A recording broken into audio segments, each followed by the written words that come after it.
Let's have a call to order. We'll begin with roll call. Harry Libby, Here. Mr. Robert Ellis, Here. Mr. Vernon Weatherholt, Here. Mr. Gary Poliopoulos, Here. Miss Helen Humphreys, Miss Amy Pyle, Here. Mr. William Biddorf, Here. and Mr. Raymond Masson. Here. All right. We'll begin with the Pledge of Allegiance.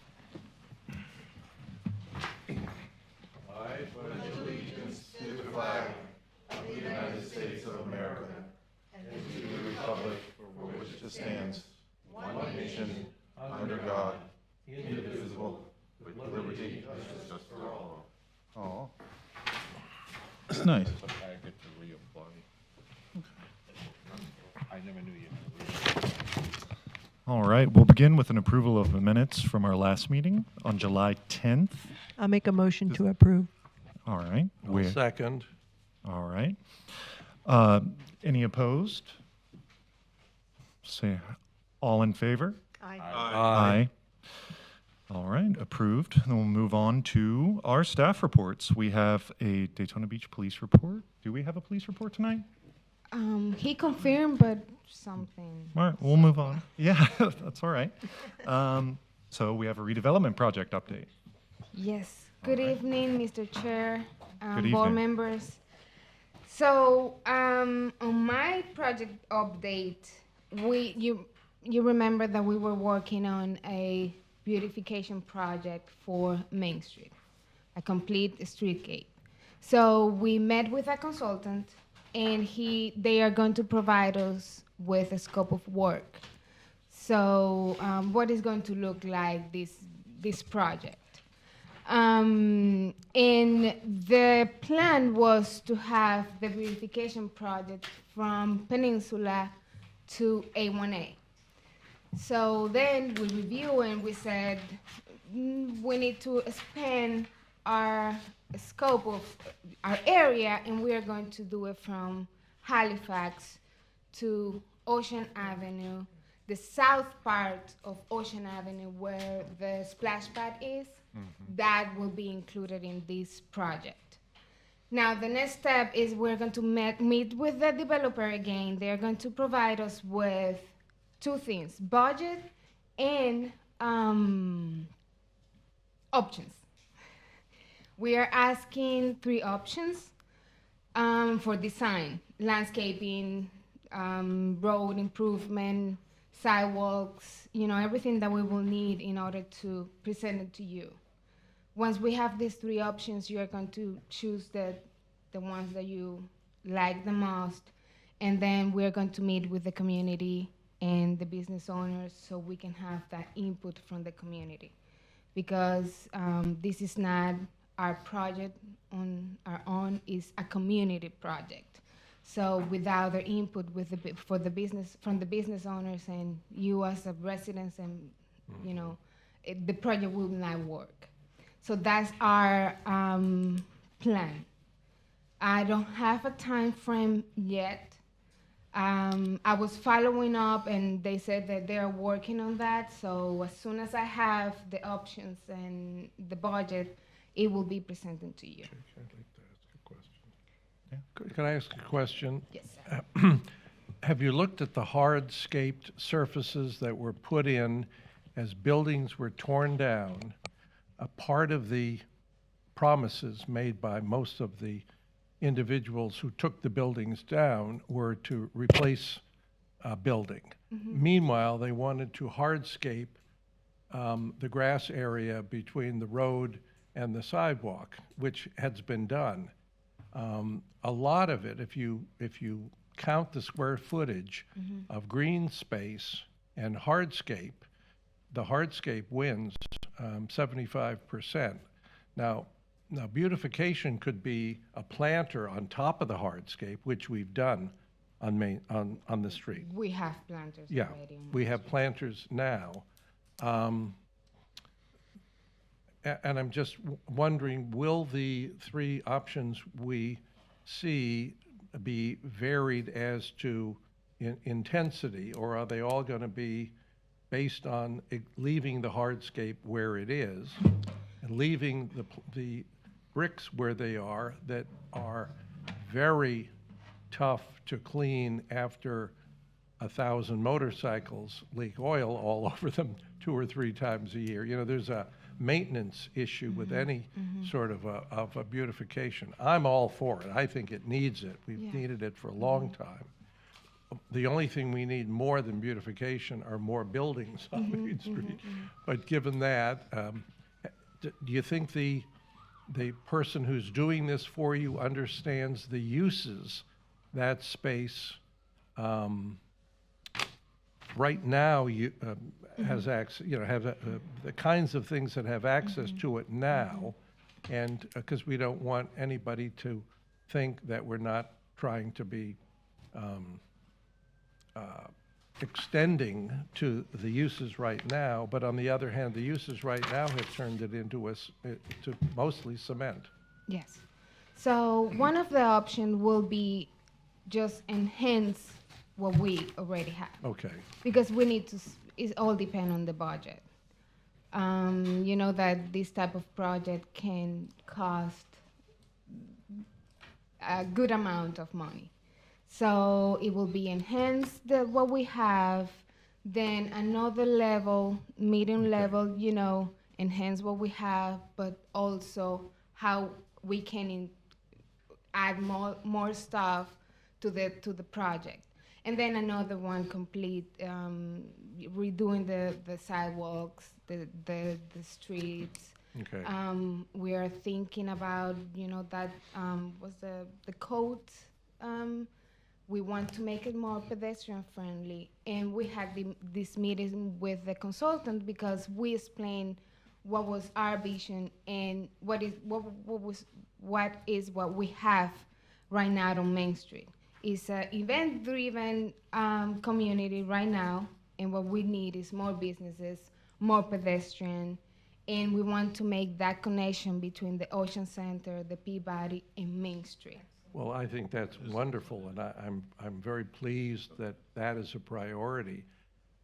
But at least twice a year, and sometimes more than twice a year, you have 2-wheelers and 3-wheelers parked all over everything, you know, down there, and it's a huge maintenance challenge. It's a safety challenge too, because we tend to clean the street before the events, and not after. And the after cleaning could be a month or 6 weeks later when people are walking down there with children and there's oil slicks, and you know, Yeah. if you've been on Main Street, you know what I'm Yes. talking about. So the priority would be in cooperation with your new program about facade The facade improvements and building improvements. So we're looking to pedestrian and not Yes. use it as a parking area. The sidewalk and the right-of-way as a parking area. That will be one of the options.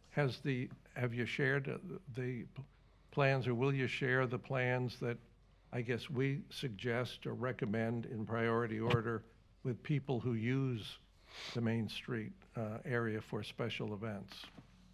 Absolutely. It's going to Okay. be, everybody is going to be involved. Okay. Get ready. It's gonna be- I'm ready. It's going to be an interesting, Since the first day. debate. Yeah. Okay. Could I ask a question? Who's putting together, when you say that they're developing that, who is that? The consultant is, we have a continuing service contract with them. It is Catalyst, Catalyst, landscape architect. Because with the downtown area, it's a couple things that we've been talking about for a long time. First of all, everybody brings up Bike Week, just like Gary did.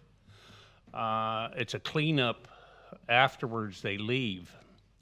I think the city, if they want to keep Bike Week, and there's discussions about yes or no and whatever there has been for a number of years, but I think the city ought to clean it up, just clean it as possible. After Bike Week, especially with all the merchants that pays those businesses to set up in the street. They make a mess. They leave oil. They leave a lot of trash, Gum. gum, everything. And so I think it would be a wise move for the city, and it's been talked about, that they should, if we have to, and let's go back and clean it up afterwards. Let's charge the merchants in the store that's getting this money all year for the merchants that are setting up in their front, and they don't run the stores during the rest of the year. And I know you're smiling, and everybody knows it's true, and it's about time for somebody to do something about it. Well, maybe you add on to the permits that they pay. Add on to You the can't go itinerant to the vendor person fee. who's renting it to them. Get the vendor who's actually paying for the permit and charge them a little bit more. I mean, no matter what we do, no matter how you redevelop anything, whether it be A1A, Beach Street, Main Street, when you redevelop it, you want it to look good, but just like when you're doing something at your house, you want ease of maintenance. Right. And nothing, I mean, it doesn't matter what town you go to across America. Put your mic on, Gary. Gary. Good Yeah, point, Gary. he's recording you. Oh. Thank you. Sorry. It's all pavers. That's what you're gonna find anywhere. We just have to do a better job of maintaining what we have. And we don't do that very well. It's Yeah, I agree. difficult. And, and the biggest problem with Main Street, Is it though? Because Sturgis does it. New Orleans does it. Oh. Yeah, I mean, they go through, they power wash the streets I've after been an at event. I don't think Sturgis, and it's, when you go there, it was spectacular. Yeah, they clean up It's a afterwards. New Orleans small does it town, every but they day. clean up after. Every morning. Every day. Every I know. day. Don't have a cigarette on the sidewalk while they're doing it. But you don't park motorcycles. But the biggest thing that you said that what needs, Not allowed. Just one person One talking. person. Well, Yeah, yeah, sure. one person. one thing that needs to be done is to get people downtown. The only way that we can do it, I was looking at the photos here on the vacant property. There's only one way to handle downtown, and that's get something builded. Apartments, condos. We need people to live downtown, to work downtown. If you're ever going to do anything with Main Street until you get somebody downtown, you're just spinning your wheels. Well, if you're ever gonna do anything with Main Street, you gotta fix the boardwalk. Oh, I You agree. can't have your core tourist area, ground zero, looking like it does. One big empty dirt lot with a fence surrounding it. And it's been that way for 25 years. You don't need another couple $100,000 study. When I come back in life, I'm going to come back as some consultants that work with Daytona because I'm going to be extremely wealthy. We've got miles and miles of consulting reports, and they're all going to point right back to the same thing. Fix the boardwalk. If anything, I spoke about this with someone else. We've got that big dirt lot that's been sitting there for 20 years, nothing happening, complaining that they can't find developers to work with. Unfortunately, they overpaid for the property, turned it into a park temporarily. Beautified. How much would it cost to fill that whole piece of property with grass and make it at least a little bit more pleasing to the eye? Because it doesn't look good now. Or a serious parking lot with landscaping. Well, I'm talking about the property on the boardwalk. Well, you were talking That about boardwalk. where Turn it the, into a simple park. Put grass there. You don't have to go crazy. It's not appealing. You bring people here from out of town, and it's kind of embarrassing, actually. So nobody is to blame except us. We're the ones that dictate what happens in Daytona. So let's move forward and do something positive, and when we do it, make it easy to maintain. That's the most important thing. Absolutely. Now, who owns that property between the hill? George Anderson Group. And they have, not any longer. Not any Well, their family owns it. No, I think that no. they No, still it's- own that? Yes, yes. so how do you get them to beautify it or I don't know. Ferris wheel there or something? Maybe the city could do something with them. I don't know. Bring it don't up know. to code would be a big improvement, Sure. let alone beautify. Sure. Yeah, maintenance wise. Yeah, but if you want the public to use it too, you're gonna have to do some kind of Gotta partnership. work with them, yeah. Yeah, it's gonna take a little work. Graffiti on the fences and Yeah. everything, it's. But I can't be the first person that's thought about this in 25 years. This is ridiculous. Not even close. It's ground zero. Yeah. Make it happen.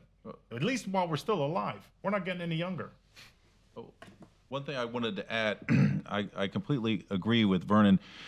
for years I've lived here in Daytona Beach, and when I first came down here, I was one of those vendors. To me, as a property owner, I've always held myself responsible for what people do that I'm leasing to. So it's not much to ask somebody to clean up after somebody that's paying them a fee to be there on their property and to make them responsible. It's just simple. When we're kids, my dad told me to pick the blocks up.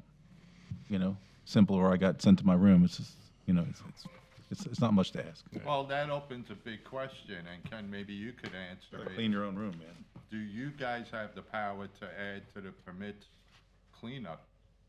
And we could get the utility, to clean it up and have them pay for it? Unfortunately, the agreement between the chamber and the city puts all of that cost on the shoulders of the city. And probably, I think your point is right dead center target. Maybe it's time to look at the agreement between the city and the Exactly. chamber. There hasn't been an audit in 13 years. That agreement's 13 Well, years there's old. two options. Either we use the existing cleanup people and put them on overtime with the money we're getting from the permits, or we hire another company, Waste Management or something, with that money. It's probably, there's permits, two options. I'd love to know what the income from the permits are that the city, minus Rose Askew and the team that handles that, and there's a cost involved in the processing. I'd love to know what the income is there, because I don't think it would cover 6 hours No. of city costs during any day during Can't be special much. events. It's not much. I think that oh, I'm sorry. I'm sorry, She's Brendan. ready. Go ahead, Amy. You've been very patient. The permit fees, I believe, unless they've changed, for a property to have itinerant vending in a vacant area that they own is $300 application fee plus, is it still 12 cents a square foot? Jeez. Okay, so that has not changed. So that's the answer to your question. Now, permit fees, I understand, No, are it isn't only the for answer. the management of the permits and licensing. I don't know if you can add on cleaning charge, but it seems to make sense to me to raise that fee to include what the city is putting out afterwards. And, it might be another $500,000, it might be $1,000 on top of each one, because each one, then that person gets a permit. Say this is your business and you have a big vacant lot here. You pay the city $300 plus 12 cents a square foot. You might end up paying $500, $600 over time. You rent that to each person that rents a square of that property might pay $10,000. Unless, I've heard lots of numbers. Some are probably even higher than that. So there is no reason why the city should pick up one single dime Sure, agreed. Amen. of the cleaning afterwards. And I've been saying this for probably as long as I've been on the task force, and I don't really understand why the fees have not been raised. So there's number one. That's the city cleanup issue. The other thing brought up by Mr. Koliopoulos is the condition of vacant lots owned by people that just sit on vacant lots. And this is something I've brought up a million times. And I think there are people, there's at least one commissioner working on, with staff, on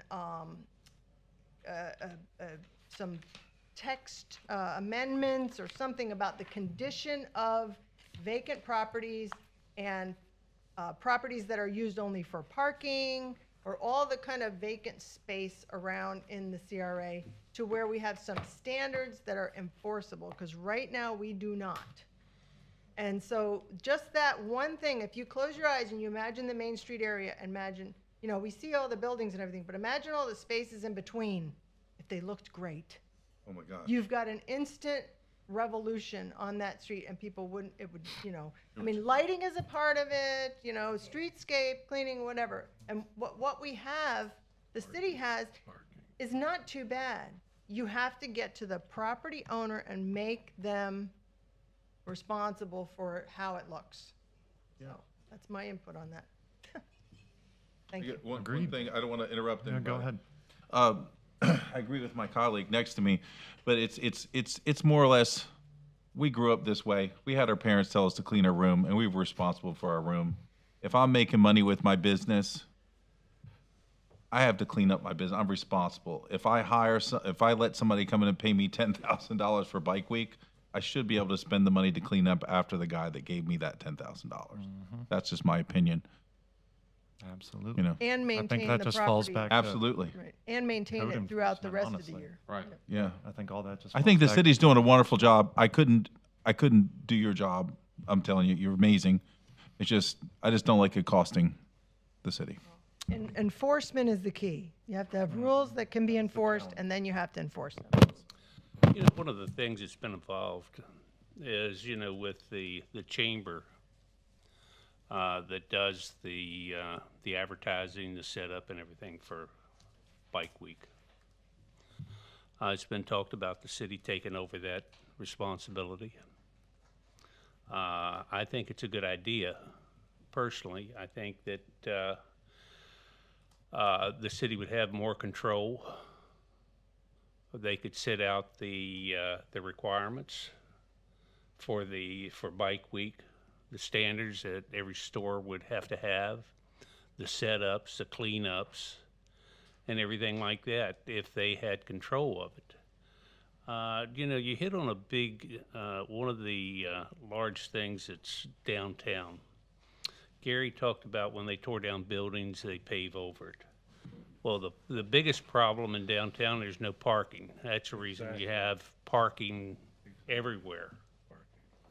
You mean Main Street, right? Or Main Vern? Street. Main No, Street. Well, when you say He downtown, means well, Main Street. downtown Beachside. Beachside, just in general. There's no parking. You know, the county has 2 large parking lots over there that's available sometimes. But I'm sorry. No. Excuse me. I thought it was mine. I like it. And if we had more parking, I think we'd have better control over everything. But these are some of the hurdles. They're not going to happen overnight. They're, you know, it's going to have to be worked out. I think the city's on its way, hopefully. But you know, talking about beautification, sidewalks are always a necessity. But you have a narrow street. You know, when they close down the street, you know, they're, you know,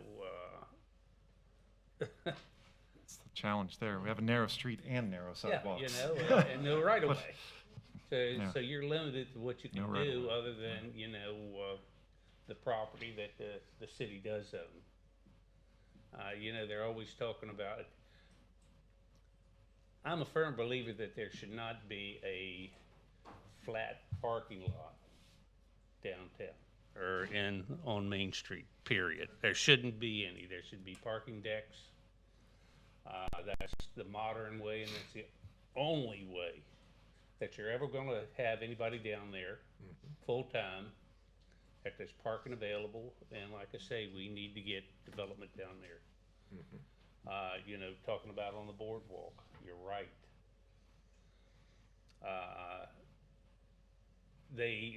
People are coming in through the planning board. They want, you know, they say they're going to develop. They want to, you know, they want to get it in line to the zoning and everything to build. And then the city says, okay, we give you the zoning, and we're gonna give you 5 years to develop it. Well, I think if they shorten that time period to 2 years,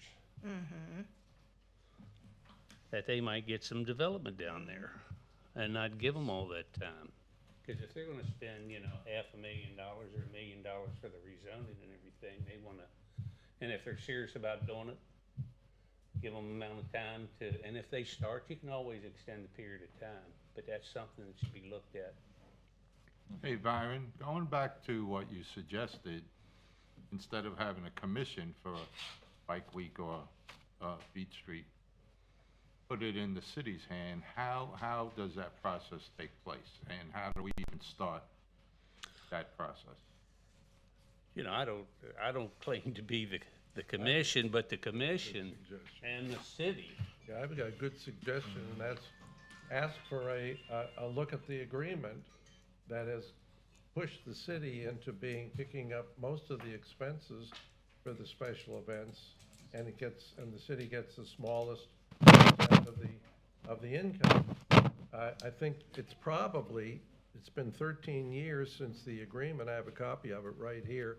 It makes for very good reading, believe me. There just has to be, I mean, times have changed. The beach side has changed dramatically. We'd like it to even change more in a positive way. The only way you're going to do it is if everybody is pulling an oar, and just not the city, because when just one side of the boat pulls the oar, it goes in circles.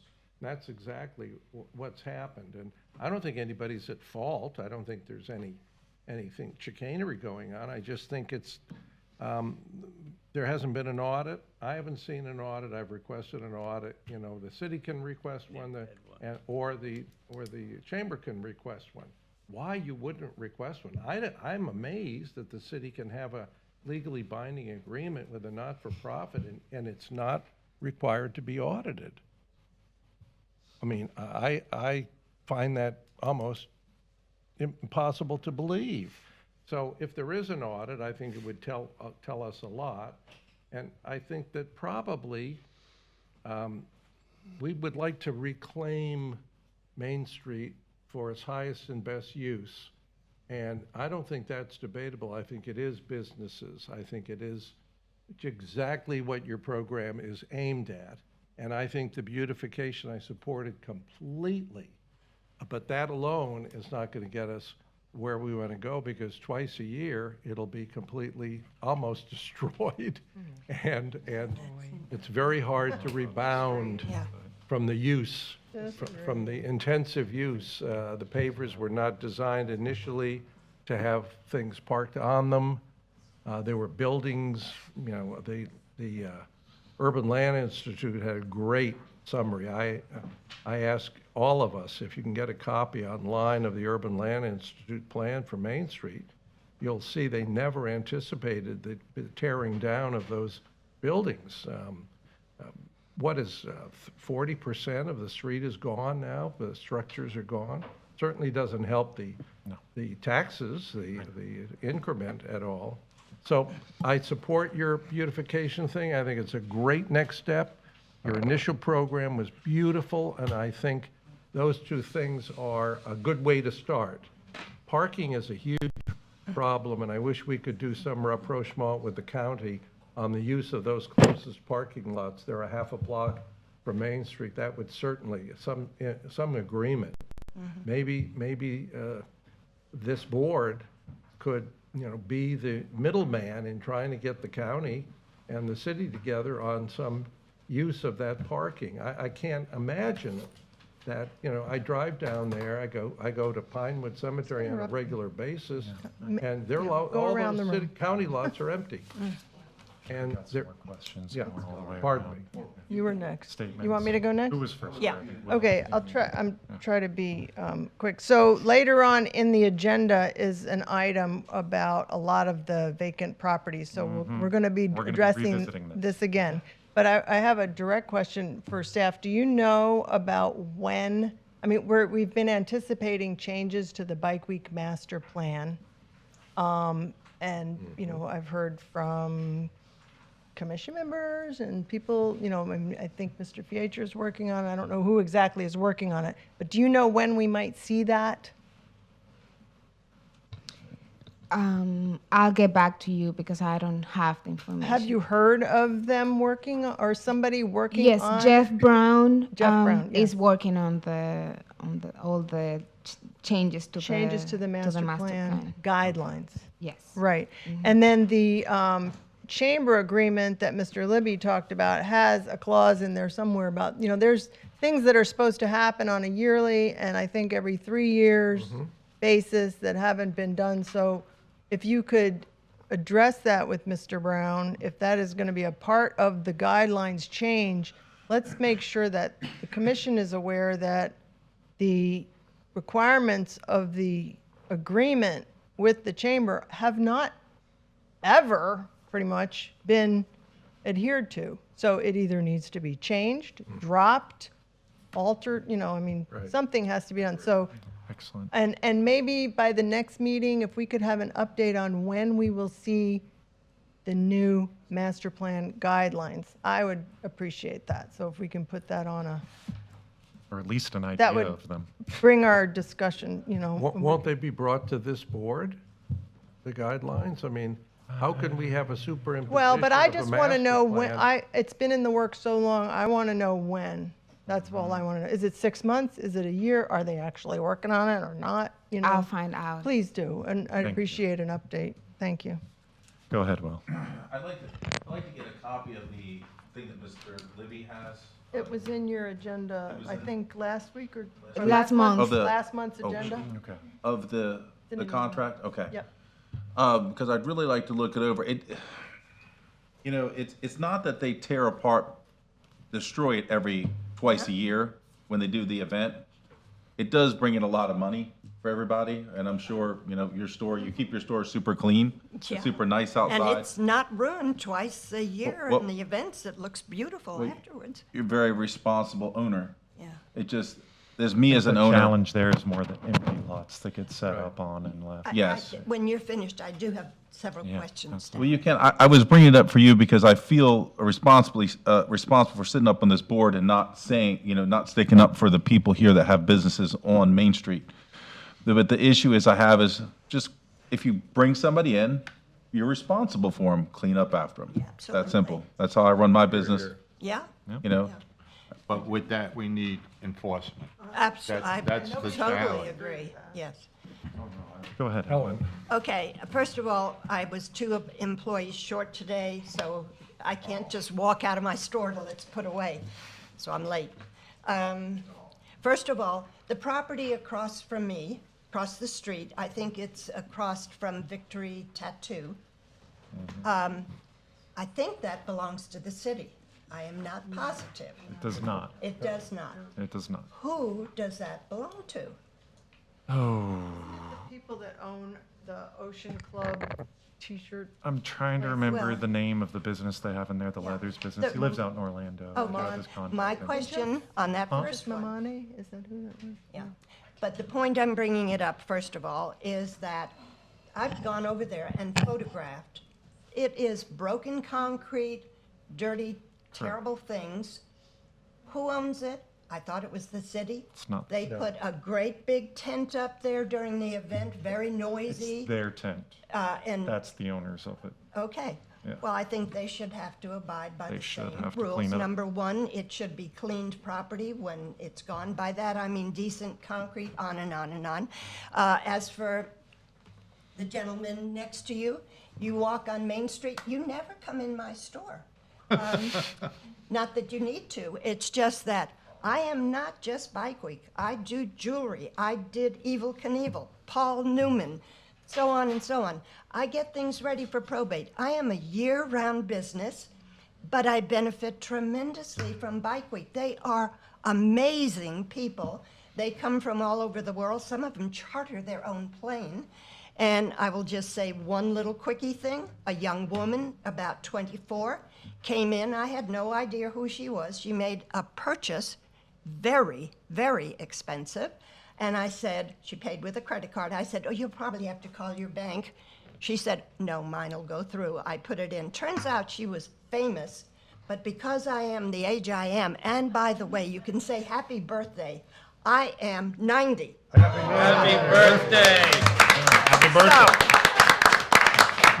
And if you have an empty vase or two, at my front door were 90 long stem roses. Some of them are in my sink because I'm going all around borrowing whatever. And they're gorgeous, by the way. Let's see, there was, so I was curious about who owns that parking lot. By the way, to limit the amount of time that people speak, I heard once that the timer was broken. We all have these things. Siri will tell you when 2 minutes are up. Hopefully, I'm not there yet. we're not restricted. Okay. Oh, I received a registered letter today from the Main Street, whatever, informing me that an event was coming up. They closed the street at 3 o'clock.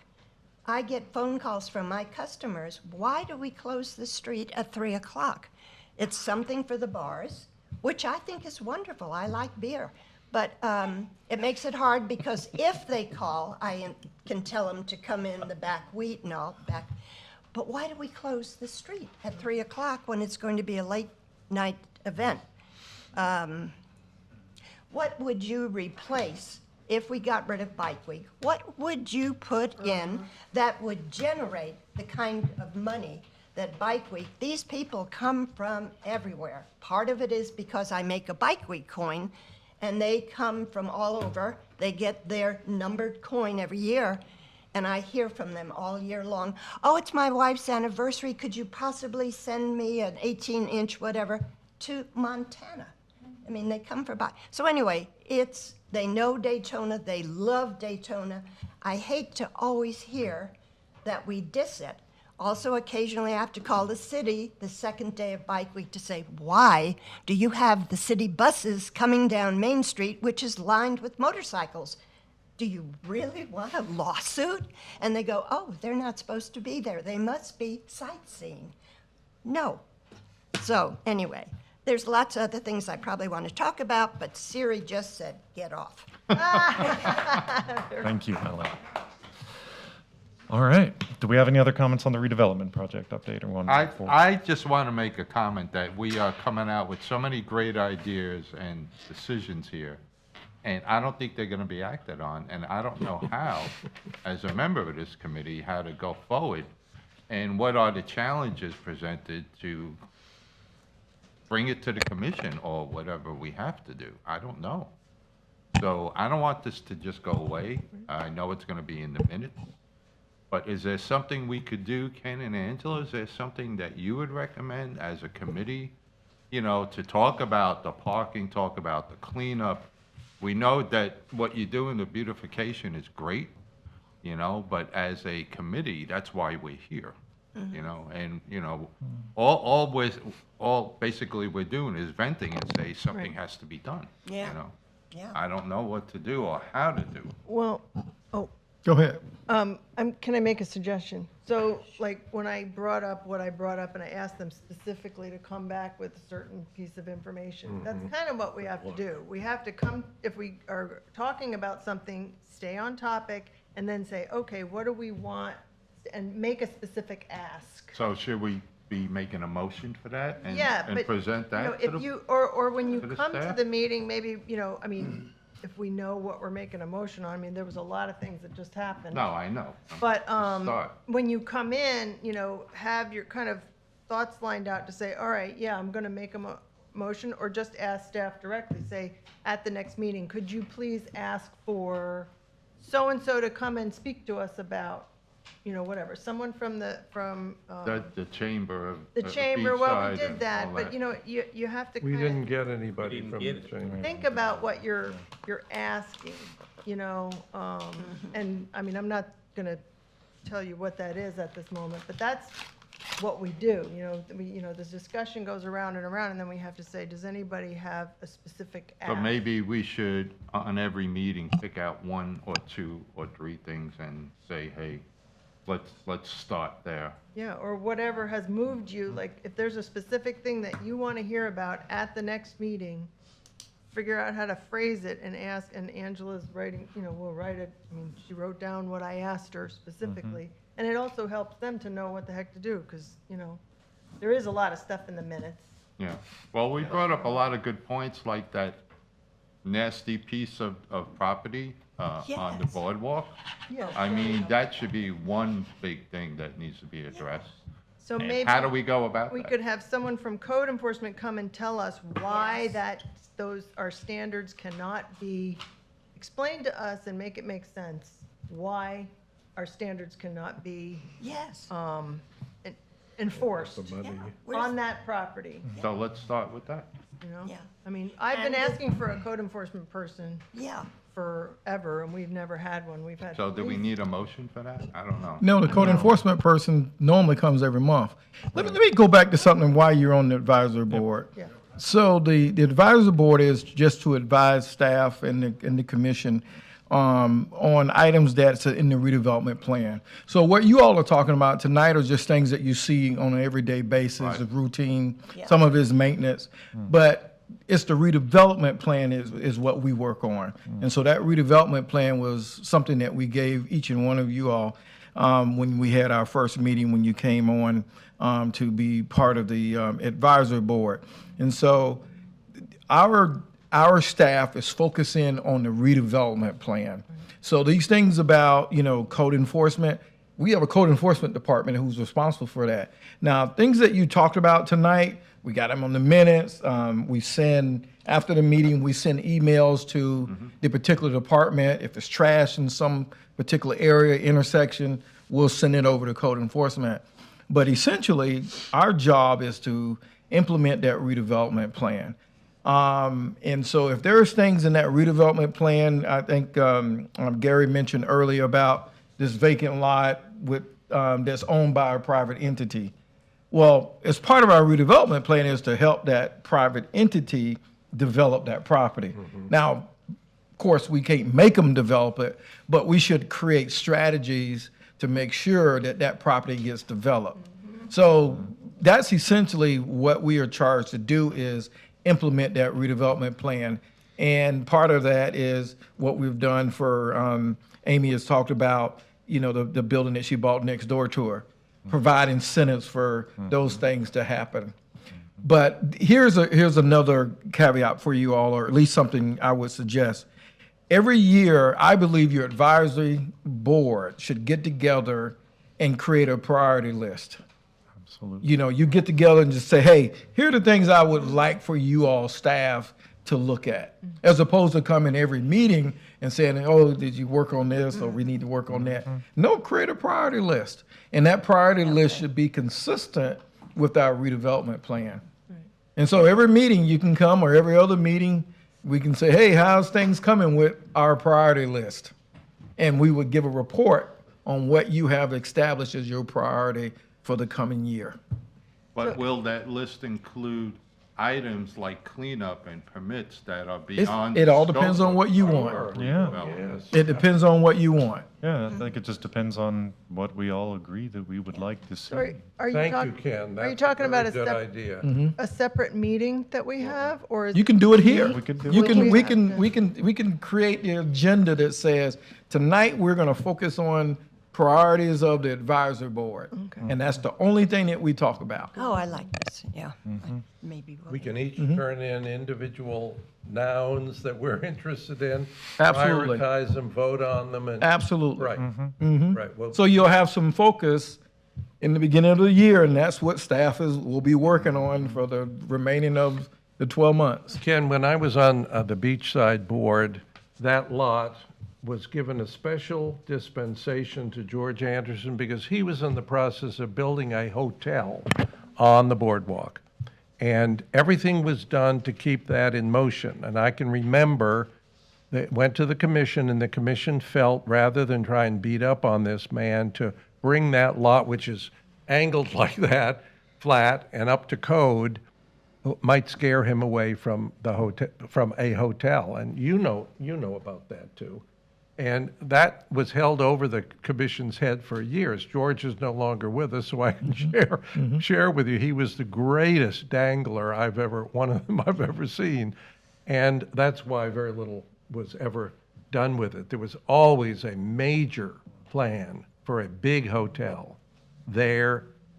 A part of the street would be closed. It would go to the east. I mean, I don't know if you've ever seen any of those redevelopment plans, but they were the real McCoy, and they came very close to happening several times. But that's why the lot is the mess that it is. Mr. Chairman, Yes. we have the captain, Nicolo, and, Oh, okay. and can Excellent. we allow him For the to police do report? the police Yeah, report? let's go ahead and get the police report going. when we're done, I'm gonna make a motion. No. Yeah, well, let's make a series of motions after the police report. Aye. Hello. I'm Captain Nicolo. I'm the District 2 Police Captain, and I'm going to give you the most updated report that we have for the police department.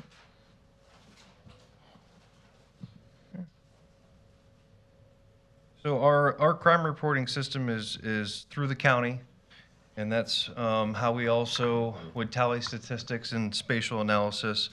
We are still waiting on their implementation of a few pieces. So as far as our CompStat report with percentages, I still can't give you that. But every 2 weeks, what we started doing is providing the chief with a district report that he can compile together and he can send over to the city manager. So for the last couple of weeks, this one just came out today, our police officers handled 1,171 calls. They wrote 230 reports. They made 38 felony arrests, 50 misdemeanor arrests. They conducted 131 traffic stops. They wrote 140 tickets. They issued 252 field interview cards. So these are where we get out with people and identify who they are. They issued 28 courtesy cards. We leave these on open windows or open businesses or vehicles that are unsecured. They towed 16 cars. They responded to 15 vehicle crashes, had 2 DUI arrests, and they continued monitoring all the parks in the cities, as well as the boardwalk, as well as bandshell breakers, that whole area. They have 12 city ordinance violation arrests. Most of those are open containers. 26 arrests for trespassing in the parks, and every month I try to swap up where they do their briefings. For the last at least 2, maybe even 2.5 months, they've been directed to be either on the boardwalk, the bandshell breakers, or 7-Eleven there, just to kind of keep all of that under control, or just keep the presence up for the visitors and for the tourists and whatnot. So they've been doing it even in the heat at nighttime, so I commend them. So we'll keep doing that probably for the rest of this month, and then we'll move on to something else. But just so you are aware that we are concerned about the tourists and the visitors down there as well. There were no burglaries during this time period, which is great. There were a couple car breaks, but nothing in your area. Really, there's not a whole lot going on in terms of major crime in the development area, so that's good to see. So no news is good news in that case. I do have some updates on Seabreeze. I mean, that's a little bit to the north of you. I can give those to you if you like. So the Commissioner Strickland was able to give some money for camera implementation process. We got a bunch of cameras down there.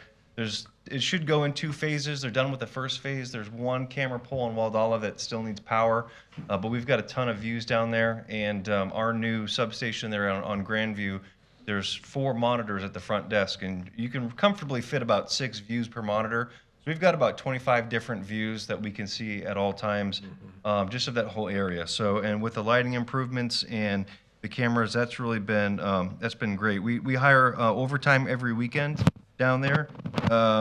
So just for the last couple of weekends, the officers this is all overtime, 15 calls for service, 9 reports, 88 traffic stops, 68 tickets, 10 parking violations, 2 felony arrests, 1 misdemeanor arrest, 10 towed vehicles, and a lot of extra patrols. So they're keeping an eye on that as well. Every month we do a traffic initiative, and it changes every month. Last month it was on Atlantic Avenue, and they were allowed to go anywhere on Atlantic Avenue. We wanted to, again, promote pedestrian and vehicle safety on A1A and in that core area for summertime for people who are on vacation. So the results from that are 201 traffic stops, 195 tickets, 4 misdemeanors, and most of the time if they're out of state, it's just, trying to get people to slow down. It's education. It's not everybody gets hammered with tickets. So and then for this month, there's a 2-pronged approach. During the daytime, the officers are going to be in the school zones trying to slow down all the traffic for the kids coming to school or leaving school. And then at nighttime, we had a traffic complaint on Halifax up around Our Lady of Lourdes. So the nighttime officers are up there doing that. And we're still participating in the Lights On voucher program. If you're not familiar with that, we have these vouchers, and if someone has a headlight out, we can stop them, we can give them a voucher, and then there's certain auto body places in the city who will take that voucher, will fix their light for free, and then they send that voucher off, and they get compensated for that. So That's great. and the last thing was the city. The city has the police department has a part of the budget carved out for relocation of people who are homeless and want to go back to their point of origin. So in the last 2 weeks, we processed 5 bus tickets for people to go back to where they came from. As far as special events coming up, I heard you talk a lot about Biketoberfest, so you already know that's coming. We're getting ready for the August races next weekend. Doesn't really affect your area very much, except if people are coming down to Main Street or the boardwalk to sightsee. And then in October, there is a potential Trucktoberfest event. The third, well, it's technically the 4th through the 5th, so October 4th through 5th.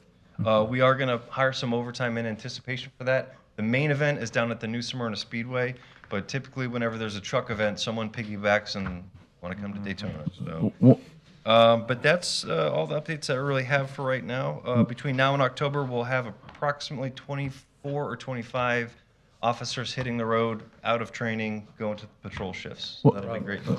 One question, and thank you for your service. The cameras on Seabreeze, how long have they been enacted? They've done them in phases, so as IT gets them online, Andrew Widmeyer will send me a notice saying, hey, I just got a couple here, a couple there. It's probably over the past couple of months, they've all started to come online. It's a genius. Have you seen a major change on Seabreeze where people? Yeah, so between... It's a great idea. Right, yeah, and I can't say it's all because of the cameras. It's a multi-layered approach. It's more presence, it's cameras, it's lighting, it's our substation there. It's very smart. Yeah.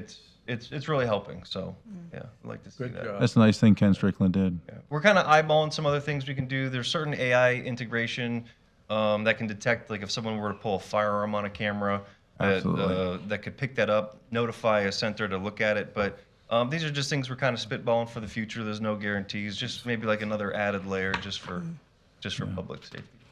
Yeah, we're doing. One fun thing, cameras definitely help. Okay. I've always had cameras all around. Twice police have come in and asked, could my camera have possibly picked up what had happened out in the street? And yes, ours had. And the guy who was intoxicated and had an accident, he got out of his driver's seat, came around, got the girl out, put her in the driver's seat. Oh, gosh. And so, of course, our camera showed that. We don't talk around, so you all Someone's didn't always hear watching. that. Yeah. But twice we've been able to assist, so cameras do help. Yeah. How far do they have them up heading west on Seabreeze, the cameras? They have a lot of poles up. They were pretty good about getting poles set up and then to plan for future usage. Oleander is the farthest west it would go right now. If you go north on Oleander, right next to the Wells Fargo, it hits that 7-Eleven, it hits Wells Fargo, and each camera has 4 different views on it. Right. So you really get to see a good... Because I noticed the one there in front of the Waffle House. Yes. Yep, there's one, yes.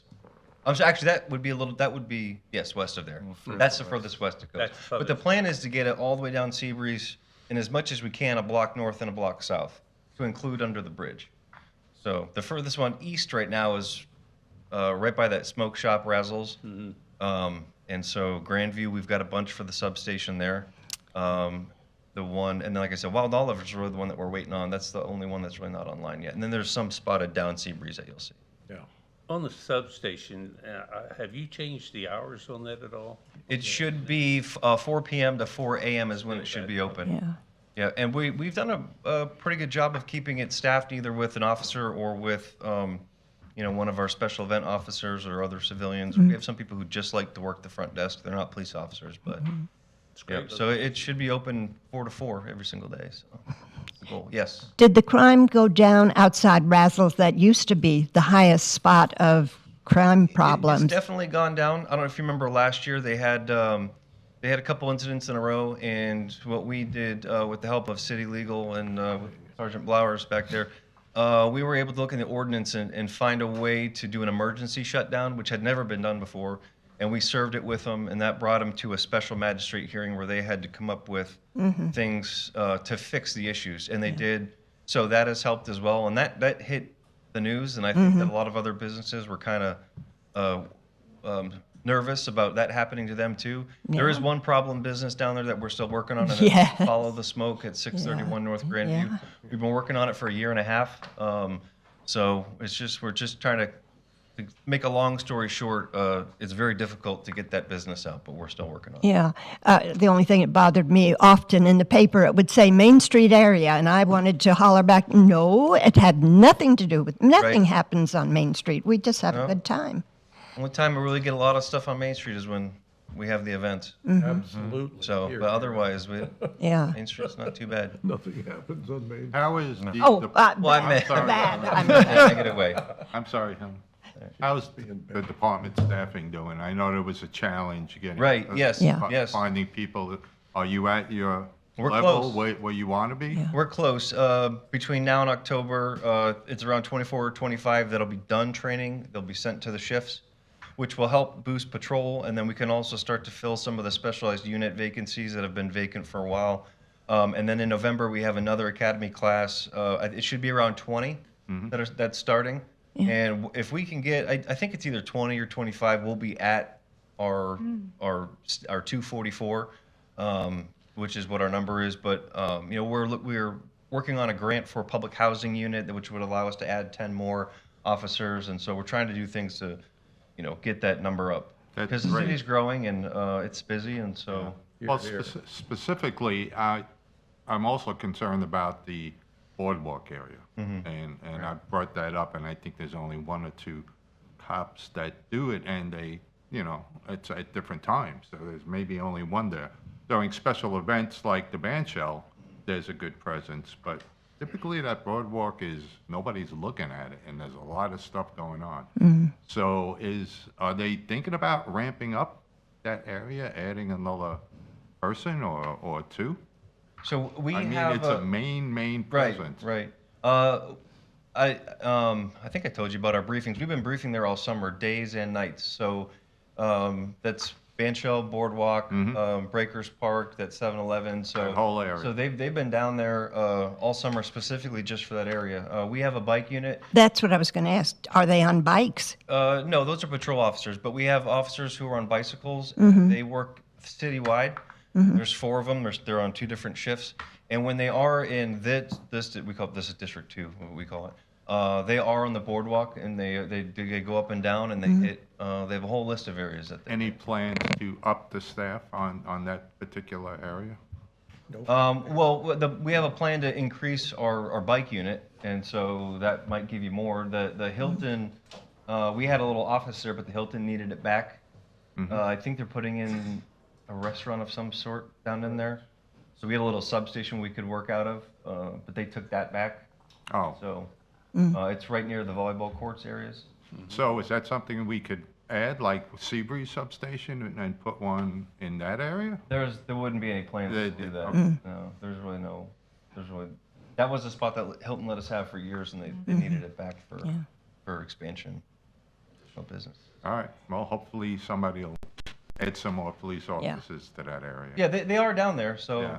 Well, I'm down there a lot, either on my bike or for the events, and they are there, but it's far and few between for the amount of people and the drifters that hang there, and, you know, it needs policing more. Yep.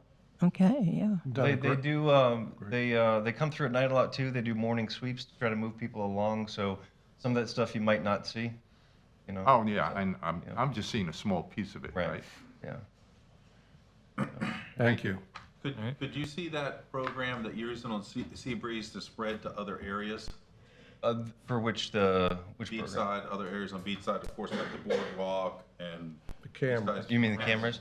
Those are incredibly expensive, and thankfully the commissioner used, I believe there was ARPA funds to purchase that. So if there's money to spend on cameras, we would take them. We would put them wherever we need to. Which commissioner was that again? Was it Commissioner Strickland. There are cameras on the boardwalk. A bunch did get damaged during the hurricanes, and they often get dirty because of the salt water in the air. So it's not uncommon to try to pull it up and it's all fuzzy.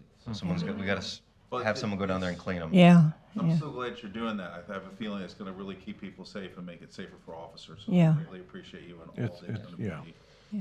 Thank you. All right, thank you. Thank you. Thank you. Thanks for letting me sneak in the middle. How's the kiosk? May I? We'll get that. Oh, go ahead. Just one Sure. We've got to kind Go of ahead. wrap up the discussion that we were having earlier. Here's I would like to make a motion, but first I'd like to ask Angela a question. If we are to submit to you our priorities, what date would you like those prior to the next meeting in order to get them in the agenda? Can you give me, like, if I were to make a motion that we all submit our priorities to you by X date, when would you like them? I think it will work if we, in a meeting, Right. we do our priorities.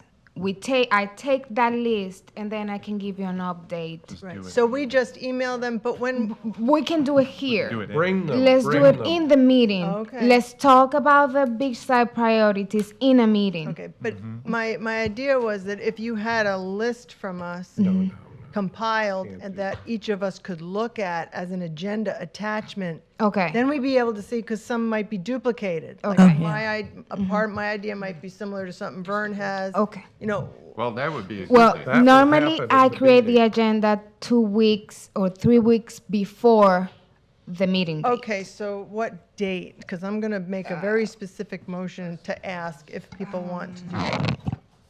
Well, the thing about this is that you can go ahead and make your list, but we'll just make sure that at the meeting, Right. your list will be part of the overall list. we Right, I'm develop. just, out of courtesy, I don't want to, people like, oh, I forgot, I'm going to send it 2 hours before the meeting. Yeah. It's okay though. It's fine. It still doesn't matter? No, it doesn't matter. Okay, No, all right. because we're going to All right, collectively so then- create this.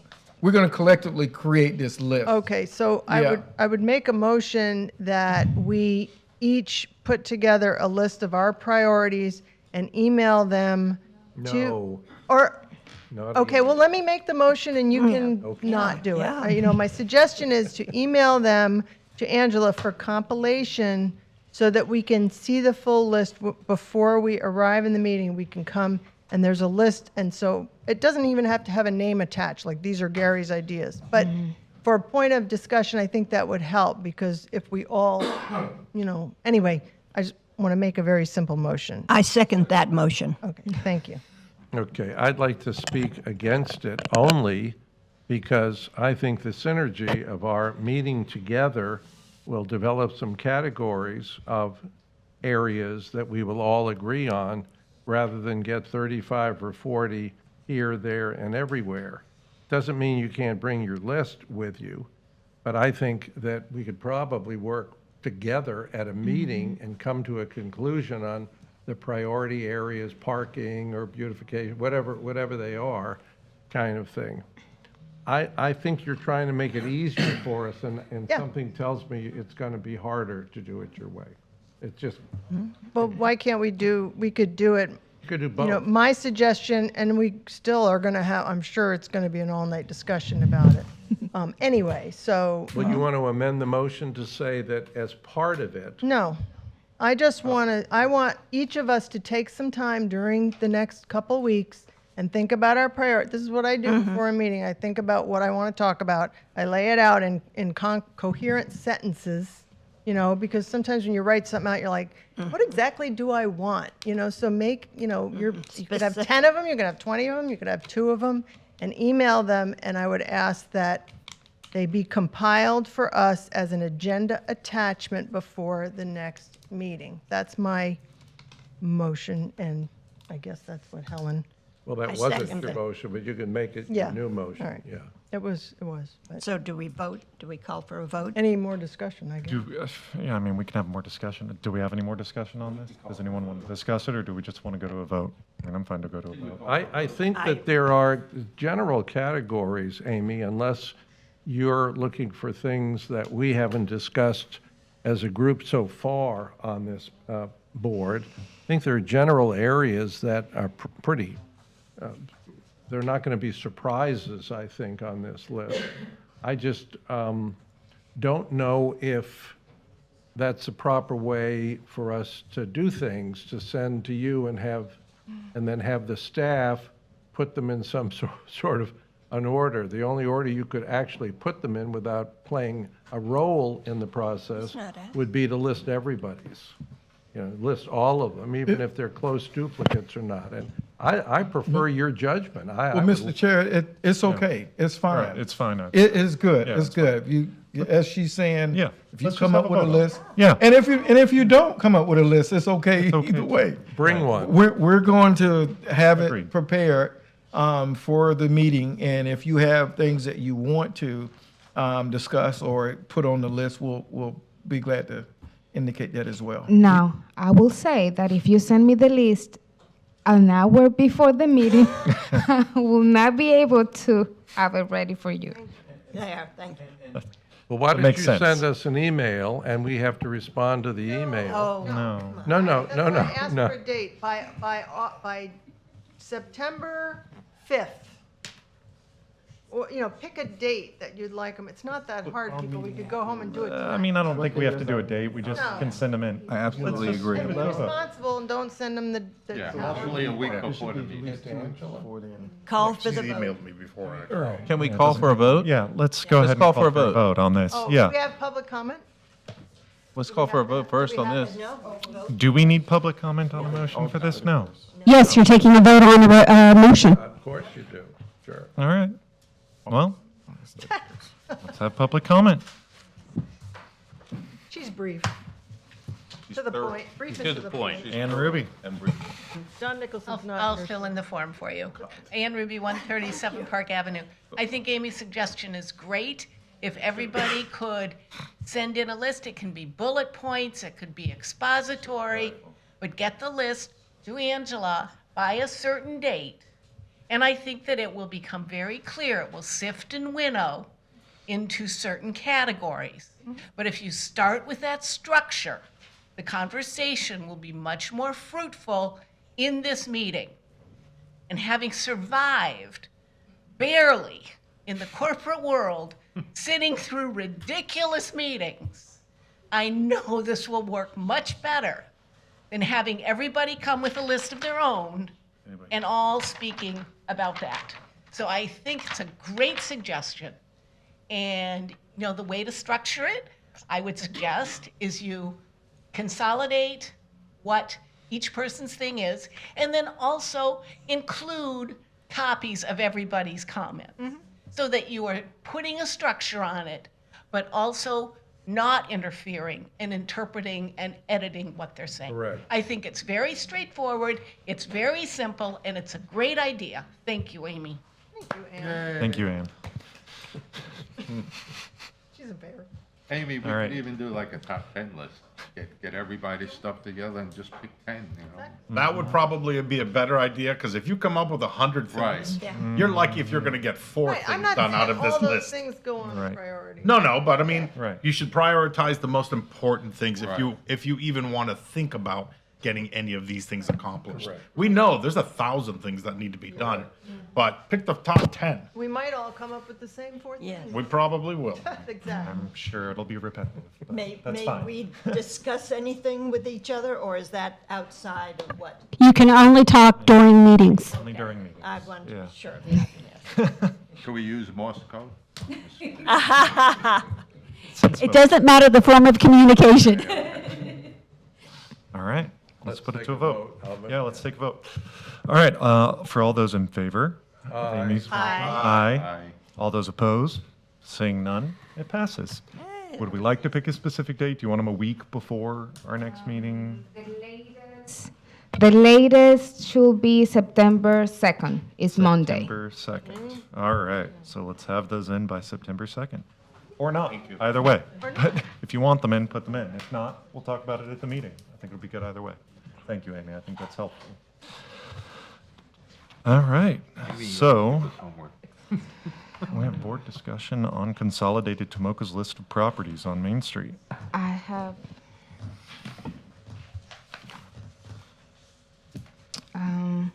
Mr. Chairman, I have the redevelopment grant reports Okay. as my update. You have a copy of the chart, and you also have on the screen. I wanted to show you how much we have spent on grants. It's a comparison between the fiscal year 2023 and 2024. So That's it. for Main Street CRA, on fiscal year 2023, we spent $38,648. For this fiscal year, as of today, we have spent $79,728.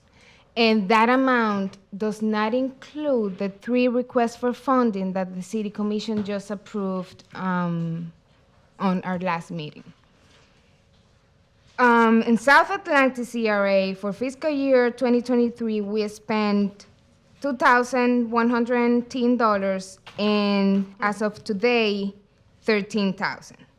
So you can see the increment in residents and businesses using the funds. Bravo. Right. I just wanted to let you know that we're being successful in that. Thank you, Angela. It's a great program. All right. Do we have any questions or comments for Angela on that? That's pretty straightforward. All right. So now we move into, thank you. Our discussion on Consolidated Tomoka's list of properties on Main Street. Did everybody get the packet with everything in it? Yeah, Mr. Chair, the board has asked for the list of property for CTO, so we found they did it for us. So those are all the properties that they have under their ownership on Main Street. Okay. Thank you, Angela.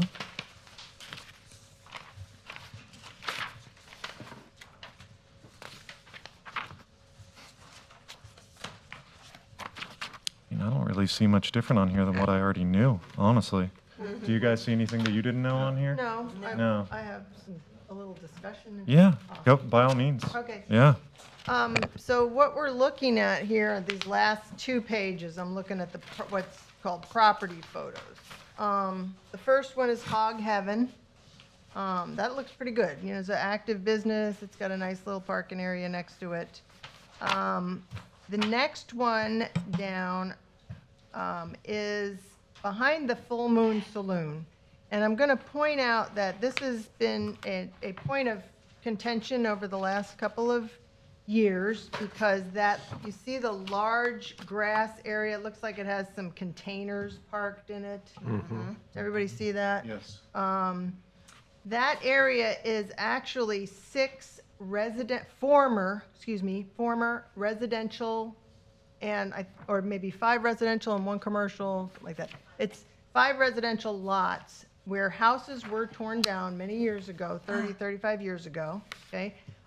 They were kind of compiled. This is the one that I've talked about before with the crappy chain link fence around it. Try to get to the point. Yeah. It was continually used for parking primarily during major events, biker events and so on. As you can see right now, it's used for storage, container parking. It's right next to, it's actually surrounded by residential on 3 sides. Gosh. So they sort of adopted this as a parking area and a area to make money during biker events for the full moon. And it wasn't just full moon customers. It was, $20 to park here or whatever. Sometimes during Peabody, they used it. So at last year, the county went around and kind of considered property uses, and it was marked as residential, and they changed the use to parking. So it just sort of, and the value just went bloop, down. Okay, so I kind of raised a red flag about that, and we've gone through a cycle of 2 or 3 biker events now, and the city has said that because it has been used for parking for so long, they cannot ask the owner to do anything else with it. That's below. Okay, so this is my red flag. All right. It is a red flag. So and they've so now they get a permit to do parking on it during Bike Week, which in my opinion is a violation because parking is only allowed in RDB3 and the block across from the Pinewood Cemetery. Correct. But they've allowed them to do it here so long that they've, Ben Gross has told me, stated in a meeting that there is nothing they can do. So those lots we have lost as far as development. Wow. So, just let that sink in for a second. So now Consolidated Tomoka owns it. It was Teresa Doan's company. So then go down to the next batch. You've got Dirty Harry's, which is, I know, Which page are you on? the last page. 14 and 15. That was 14. Now we're on And now we're on 15. Dirty Harry's, is, Gary has mentioned, buildings came down. We thought maybe something else would go up, but no, they paved over, and it has become event space only. Right next, Dirty Harry's and the bank are very active during Bike Week, but during the rest of the year, it's parking, but it's not really public parking. It's Yeah. just a big vacant hole. And then Are down. you talking about the parking right next to Dirty Harry's? Yeah, Yes. on the right. It's just used as business parking for them. For them, Yeah, right, for it's them. not public parking, so you're seeing a great overhead view of that. Public-ish. Yeah, it looks like public parking. Buy a but drink. You really can. So, If this makes any difference real Yeah. quick, Yeah. they did pay $5 million for that, I think, to Teresa. You know what's up for sale again, oh, yeah, yeah. for $8 million. So whether it stays parking, whether somebody else buys it and redevelops it, we could be Absolutely. talking for nothing right now, to be Absolutely. honest. Absolutely. So if someone's gonna pay $8 million, they're not gonna leave it parking. Park. They're gonna do something with it. Part-time. You could be parking. right, you could be right, but we've wrong. seen that, but then the economy goes, they don't feel like if they don't feel like putting anything on there, Consolidated Tomoka may not sell it. They may. Well, if they don't get their continue to price, make they're not gonna sell it. Hundreds of thousands of dollars on it during biker events, Yes. and it remains looking like that, surrounded by residential. We're supposed to, upgrading housing and. If making it- anything, maybe they can be asked to improve it. Exactly. Well, they have, but for some reason, we can't, I think I've even been told the chain link fence, well, it's been like that for so long, we can't ask them to change it. This is the kind of stories I get. So I'm just bringing it up to you because I don't like this at all. And we're seeing it happen now down the bottom left. The last picture on the left is that full block between Peninsula and Halifax. I'm trying to. Oh no, this is an interesting one. The one on the left. This is back behind, like that parking lot on the right side there is Ocean Center. We're looking at the lower left picture. Okay. That's behind the Ocean Center. So this is actually a raised property. You don't see the lot, but it's got a wall and a fence around it. And it's high, and you kind of drive by there, and it looks nice. It's well maintained. But it is a grass lot that is used for storage parking for Dirty Harry's and so on during Bike Week. So you've got another huge chunk of dead property in the Main Street CRA, which is, the point that I'm getting at. Then the one on the bottom right is on Peninsula, just behind what was Beach Street Auto Parts, the Circle K there. And those are also former residential lots that have been used so long for parking that they probably fall into the same category as nobody ever has to do anything with them. Yeah. That one was actually the old Outlaws. I was going to say, they're just So happy that the someone's use right parking. now is 10 times better than what it Well, was yeah, before. maybe I wasn't around with that, but. Yeah, but that was how like long- 15 years That's the ago. reason that one's Do- dosed. Consider redevelopment. I Sure. call that undevelopment. Yeah, it is. It's not it's, these areas are large swaths of blighted looking land, frankly. Yeah. I mean, even if the lawn's mowed and everything, people drive around, they're like, what's going on Main Street? I don't know, vacant lot. Geez, that one has telephone poles laying all across. It looks like they parked there once. It's not a good look for us, and that's Yeah. why I keep raising the stink Yeah. and whether anything happens or not, but. We can definitely say the same thing for all the empty lots on A1A. Correct. But until you provide a positive commercial atmosphere for people to want to develop here, Yeah, they're not chicken going and to. an egg It's kind of just, you thing. can't put the cart before the horse. I agree with you. And this but is I- what we've always done. So think we need to prob- improve our product. Yeah. Make it look more appealing. Then you're not going to have to give out money left and right to get people to develop Do here. you feel that they should be required to bring them up to some kind of standards? It's something, yes. Okay, all Yeah. right, so that's where we agree. Yeah. Then, And that would resolve a lot of the ick feature as Sure. people are riding around. What kind of standards would you recommend, Amy? Whatever code. Beautification. What kind of beautification would you recommend, Amy? Okay. Repairing broken down fences. Okay, well, that's Okay. not beautification, okay. It's That's not? maintenance. That's maintenance, yeah, okay. Amy, that could be part of your Yeah. priority list. Exactly. Yeah, well, And we can have more Yeah, discussion Gary. about it later. Yeah. Good. Could be landscaping too. Well, you know that will Simple be. landscaping. Yes, some landscaping, but buffers. Sure. And- Hedges, something. Yes, something to make it attractive. Because it is in the middle of the neighborhood. Yep. I'm sure the neighbors across the street don't love it. Yeah, well, then the area is, nobody can get a good rent there Unless because of vehicles, it. Unless they're parking there. Anyway, I'm done. Happy to get Thank the- you for listening. Thank you, Amy. Why not make it simple? Just have a standard for all the parking. Any Yeah, have- area that's designated parking, have a standard for it. Exactly. And, it's so simple. Yeah, it is. You're sitting there smiling. And it's not. They've talked about it.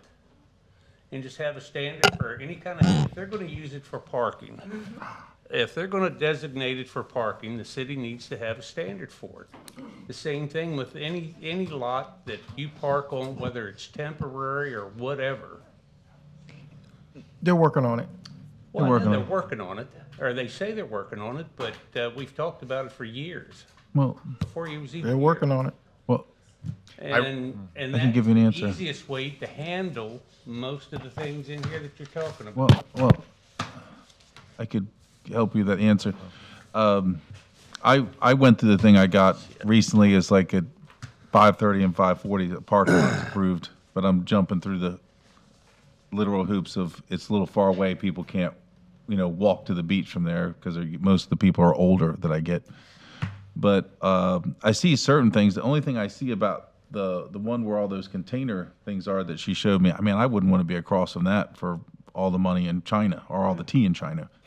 That's a little rough to take a residential thing and give them a parking lot in the middle of residential. Yeah. That I don't, 100% agree with. But of course, I don't have the training that the members of the staff do in knowing, what the checks and balances are and why they allowed it. I don't know. So I can't really have a fight there. I do know that we are taking steps to do stuff with parking because I was working on that some years ago. I am a little distraught about that with the containers. That's it. Thank you, Will. Did you Well, have something, just Ellen? when I put my parking lot in, I had to have curbs, I had to have palm tree, I had to have plantings, and it's. I mean, keep is it up. because these are temporary parking? that you Helen, haven't you're had not any adjacent standard to a on? residences, are you? Of course, the house behind me Yeah, is, she Oh, is. behind you, Yeah, yeah. behind her. well, it abuts my property, Yeah, but it's one house, right? yeah. Yeah, it's one house. This is in the middle of, these Yeah, are I the don't see middle how of they can have the neighborhoods. parking in the middle of the neighborhood Yeah. like that. That is strange. Yeah, Yeah, especially a grass lot. and just because they've done it for years shouldn't give them license. Well, No, you to all keep know how doing this it. happened. Or Any- for it to stay that way. Yeah, Any property that came up for sale there, Teresa needed it to park vehicles that came in during the special event so that she didn't have to pay to have them moved off-site to park. And she came to the city, and rather than just have the grass that high, she agreed to maintain, to mow it and to have somebody there to secure a lot of those trucks and containers and things. But it was a business decision on her part, and Harry Doan, her husband, started buying the property years ago, way 25 years, 30 years ago, yeah. More.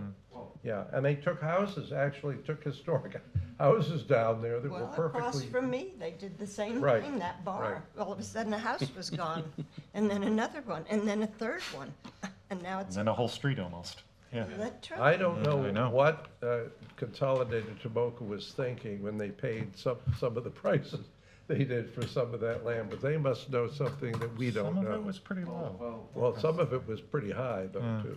Did you bring this for me? Bike Was it- Week, the Joneses were very, very, very, very successful. Yeah. Tomoka has not been that successful, in my opinion, because I've gone up there to seen their events and stuff. Yeah. Like we can go Well, they back. just rent it out. Yeah, they don't just run rent it. it. Well, That's the guys not running them. it, we're not as successful, but Right. There's a learning curve. it's just a learning curve. It's a tough business. There's a Everybody learning thinks curve. it's easy. It's a plug and play. It's not at all. No. Any other comments on CTO stuff? No. I think we've pretty much It's covered very, that several very times. good, thank you. It's Thank very- you. Very illustrative. Thank you. And captures it very nicely. Public comments. All right. So on to public comments. Jenny Nazak, come on up.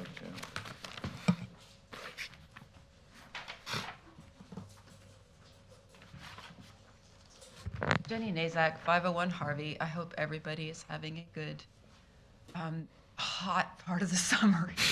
Hottest. Yeah. And it's crispy on the beach side because it's crispy. So, as usual, people might think that the only thing I'm interested in is plants, but I actually have many interests in life, really. But it just happens that landscaping is a very strong leverage point for things about the environment, flooding, as well as beauty and fiscal prudence.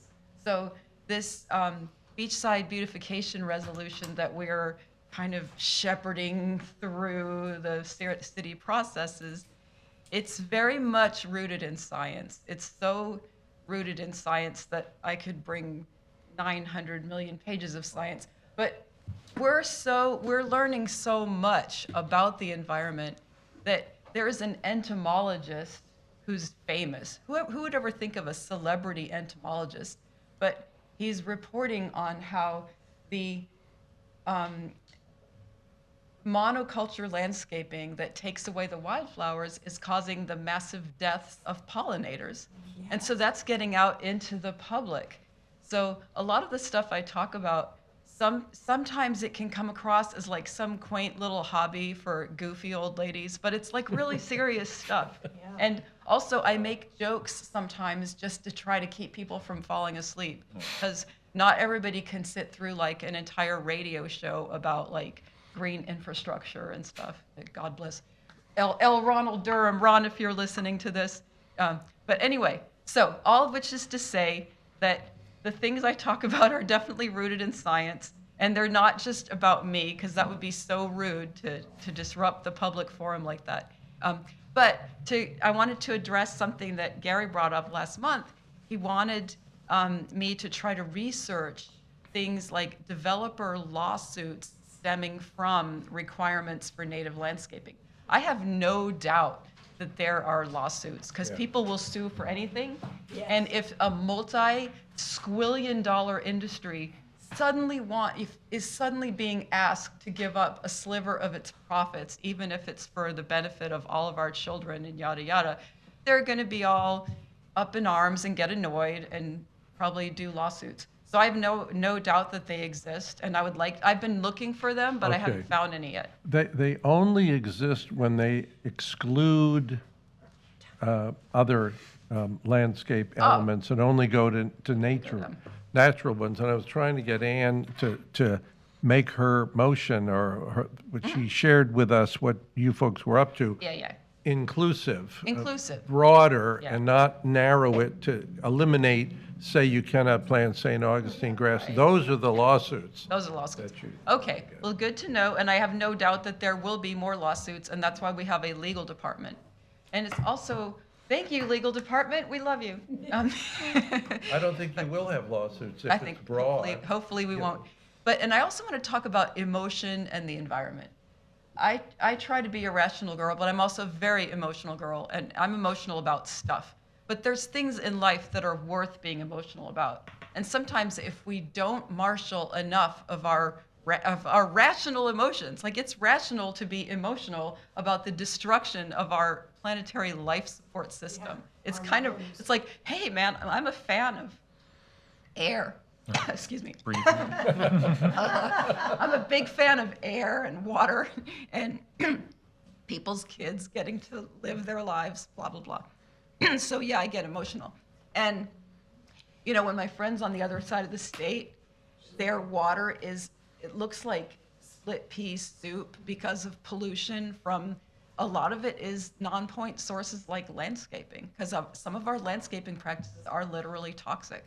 So anyway, that's why I go on about this and that, and I appreciate everybody who's on in for the ride and appreciates the beauty, like the beauty of our natural barrier island. It's beautiful dune landscaping that is so strong and robust. I can't, can you believe what a beating those flowers take? And then they're just like, blah. They haven't had any water. I don't care, blah. And they're super pretty. And then also, some of them are edible. Some of the things called weeds provide people with food, and it's free. Like, that's really awesome. We could learn and respect that. That's a tourist attraction, to know your local flora and fauna and take pride in them and celebrate them. Oh, by the way, has everybody seen in Ormond Beach, the park, Andy Romano Beachfront Park? It's so pretty. It's like a mini state park. And they have signage with the names of all the different wildflowers on them. That was an eco project. It's really beautiful. Yeah. And our own beachfront, let's see, the Breakers Oceanfront Park, Breakers Oceanfront Park, has had native plantings, and you know, they've come and gone with hurricanes and stuff, but that has an educational function as well. So it's multi-value. I wanted to give a tie-in with the cemetery. Okay, Good. so to be unemotional about the environment, a person would have to be an unfeeling, cold-hearted ghoul.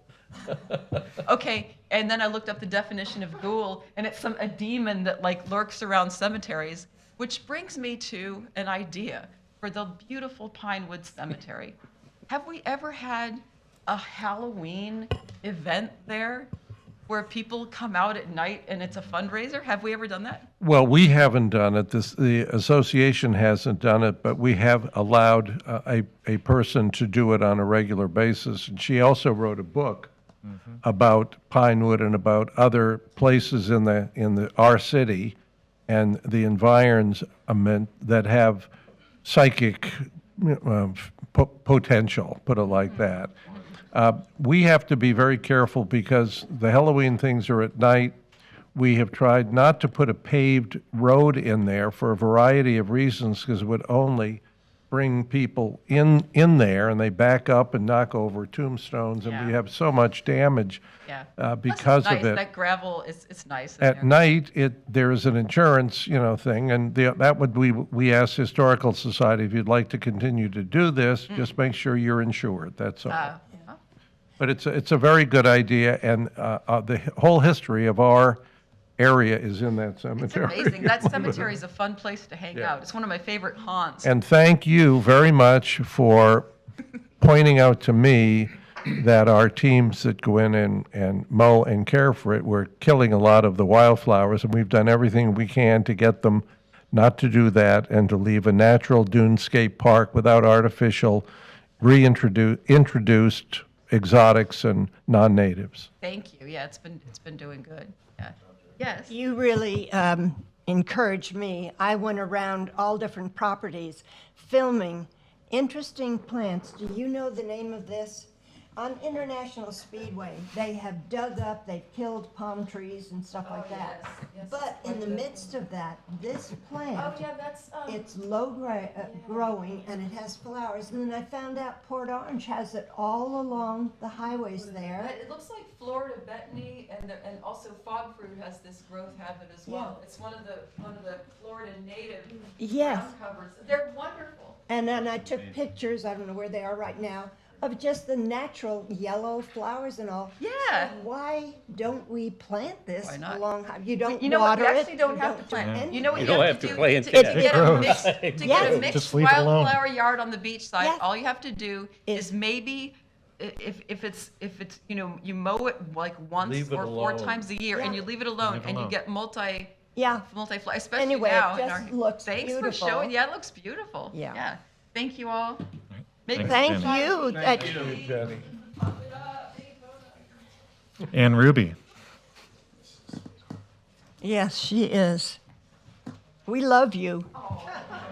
Thank you. And Ann, we love Ann too. Well, thank you. Jenny is awesome. Ann Ruby, 137 Park Avenue. I don't know if in the beautification plans, you're thinking about maybe moving to stamped concrete sidewalks like they have on Beach Street. Beach Street. Beach That's what I do Street, mean. I don't know how Public Works has found those in terms of keeping them clean, Yeah, but I would think they would be better than pavers. I think Absolutely. So that- smoother. That might be something to consider. I They're don't know if safer. there's the money in the budget yeah. to do that, but it might be something to consider. There was a committee that met, a city-county committee on the beach, redeveloping the beachside, concluded in 2018. Yeah. That report is no longer available without a public records request. But that is the last Yeah. time somebody really looked at it. And I would think it would be helpful to this group to have that report available as you think about discussing that. One of the big things they recommended was having something that's been recommended repeatedly, a city-county parking authority. Correct. So that the city and the county are collaborating on how to use the parking lots. In terms of parking on Main Street, parking lot C is pretty much always empty. That's the one at Main and North Wild Olive. It doesn't look very inviting, the signage is terrible, but it's pretty much always empty. So there is parking I available. think it's just because no one knows they can No park one knows there. they can That's park the there. issue on Main Signage Street. is terrible. Either we have lots no one knows they can park in, or they don't want to park in them because of the condition they're left in. You know, you're going to get a nail or a screw or a post from a tent. Yeah, so parking lot C is available. And they are usually empty. The George Anderson lot, that lot, they changed how that gets permitted. Now it comes up for review every 2 years. Right. And I don't know when the next time the review is up. But the city, every 2 years, the commission could vote and say, nope, you can't use that as a parking lot anymore. Now, of course, they're not going to do that because the need is going to be, oh, we need the parking spaces. But this gets into a controversial issue. And the Main Street merchants wanted to have the county look into reviewing allowing beach parking again. Just up to Auditorium, not in front of the Hilton, not in front of any hotel.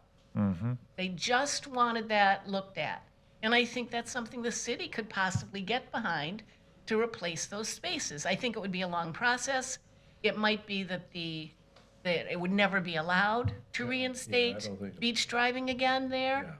But I think it might be worth looking at. Because the George Anderson lot, until they can't park there, they have no incentive to turn that into anything.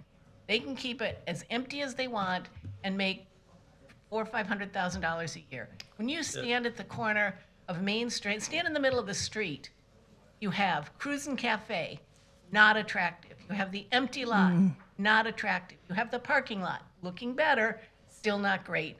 And then you have that beautiful building, which could be used so much more wisely than a T-shirt shop. That would be a great place for a restaurant. Anyhow, I think one of the things that you might want to consider, urging your commissioners to consider, is that they need to start buying some of these buildings on Main Street. There is no reason, I own a building on Main Street, there's nothing that says I have to keep my building open year-round. If I don't want to apply for an itinerant vending permit or an outside vending permit for a bike event, I can keep my building closed and just open it up for the bike events. And in order to facilitate year-round businesses, the city might have to start investing in buying some of these. And we have commissioners who are going to say, you can't, you're overpaying. But I think if we're going to move things off dead center, it's going to need to be more of a public-private partnership. And that means the city needs to make an investment in some of those buildings, because some of them are just not going to improve without that. Almost done. Okay, parking ramps. I am a big proponent, as you may have heard, of having a shuttle that would go up and down A1A, a loop over to Beachside, and come down Main Street. That would move people without building massive numbers of parking spaces on the beach side and then building the same number of parking spaces over on Beach Street, just to move cars a mile. So I think if you're gonna start looking at parking solutions, you've gotta look at mass transit as well. And I think I'm done. The only thing that concerns me is this customary use of these vacant lots. Because we have a lot of lots that are customary use for parking. Right. And I don't know how we get away from that. Like, we can set standards for parking lots, but if we cannot enforce, even if we enforce the standards, if they're allowed to have that customary use forever, then we're pretty skunked unless the city buys the properties, which there doesn't seem to be a lot of appetite for on the part of the public or many commissioners. And if in fact an agreement between the chamber and the city is redrafted, the increased income to the city could be targeted for just exactly that purpose. No, yeah, you could do all kinds of things once you redraft that agreement, but, you know, you can set new fees and all that kind of stuff, but, no, it's all part of a big process. Anyhow, thank you. Thank you, Ann. Thank you. Thank you. All right. Yes.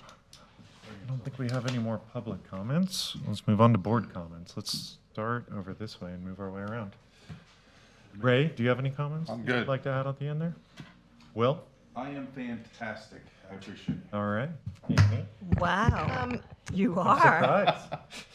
He's a run. Thanks, guys. I'll take your time. Yeah.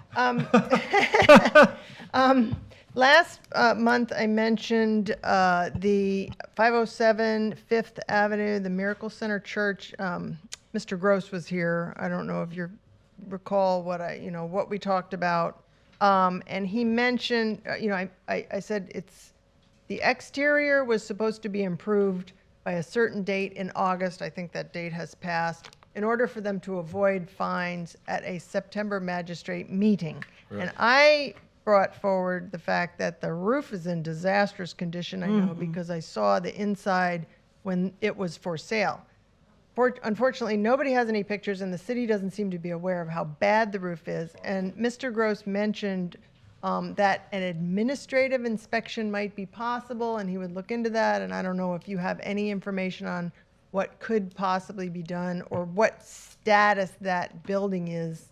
He has not spoken with me about that. I have my biweekly meeting with him tomorrow to go over my tasks. Okay. So I will include that on my list of things to talk with him about. Okay, I'm curious, as the specific question would be, can we get in and get evidence of the horrible, horrible interior conditions prior to the magistrate meeting in September? Well, it would probably be a separate issue. It sounds like there could possibly be an unsafe building issue, so the building official would need to look at it.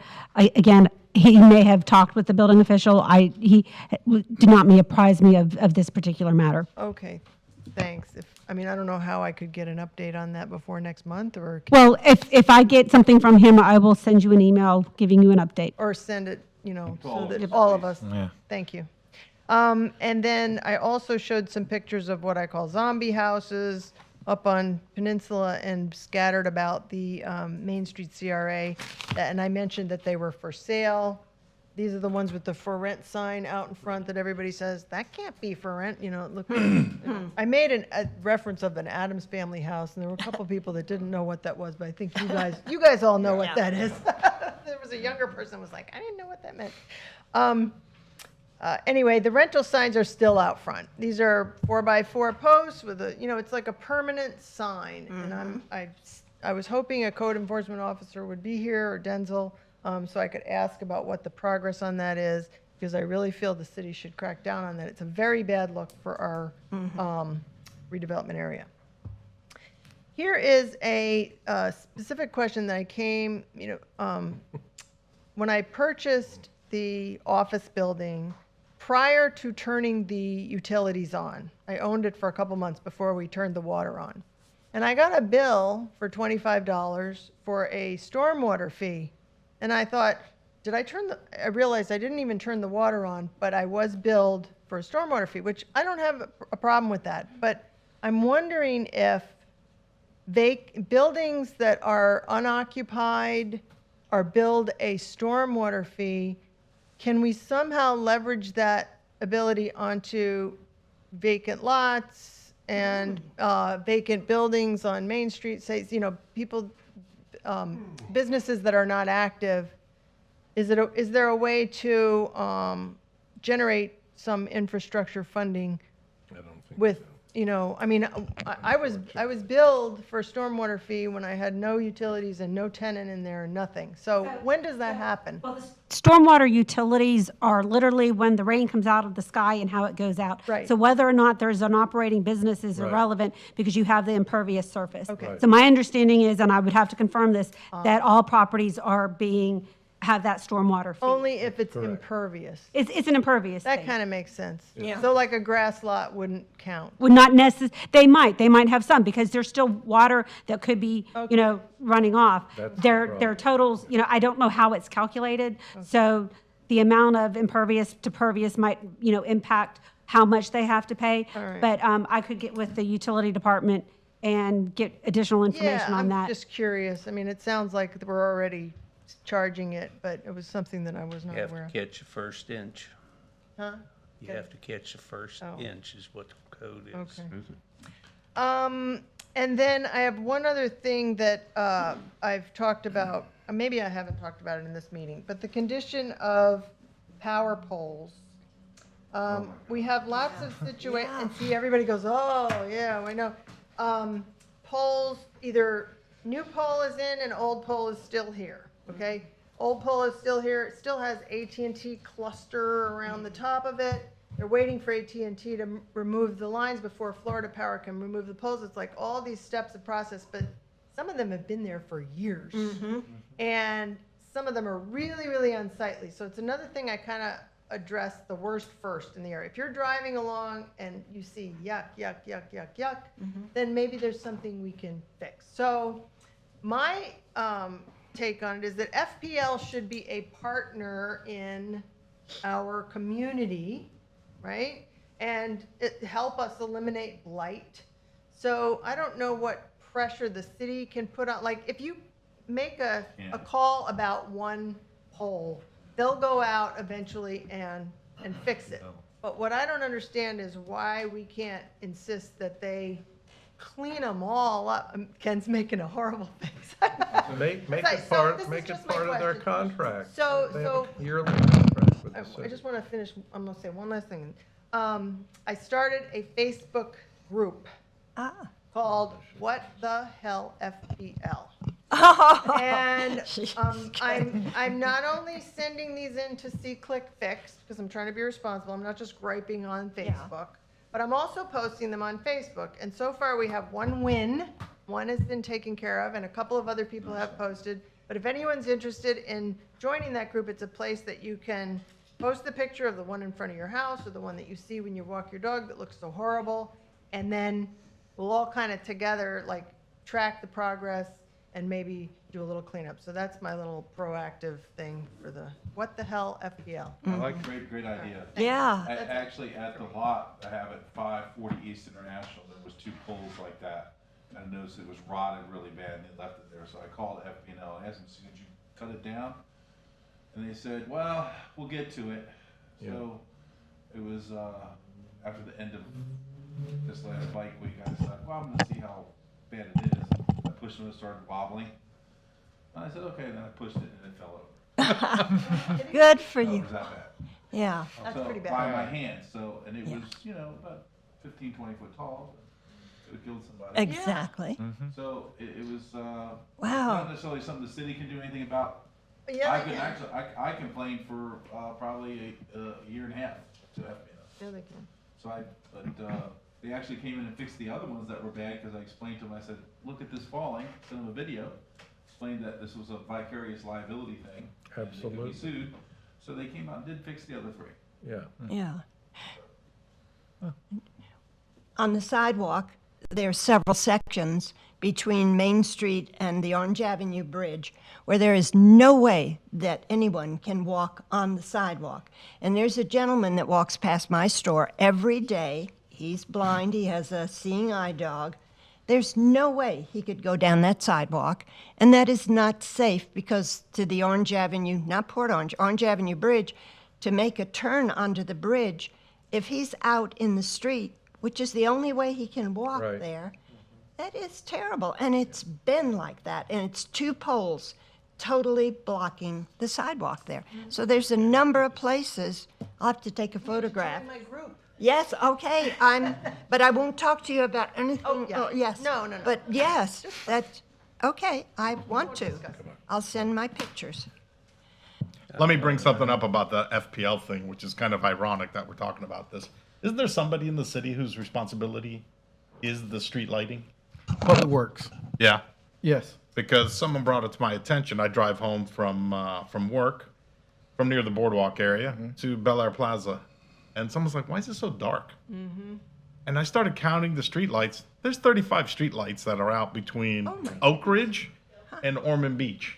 Yeah. And then I called up FPL, and they want numbers off each one. I go, are you nuts? I go, I don't have time to sit here and do this. Numbers. But it's someone, I think his name is Dave. Dave Waller.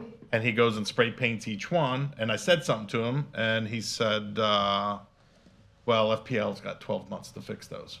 I go, some of those haven't worked for 2-3 years. Absolutely. From hurricanes. And if you go around the Beachside redevelopment area, there's all kinds of street lights that don't work. So somebody needs to get on the ball, and because safety's a big concern, actually. It took me a year of.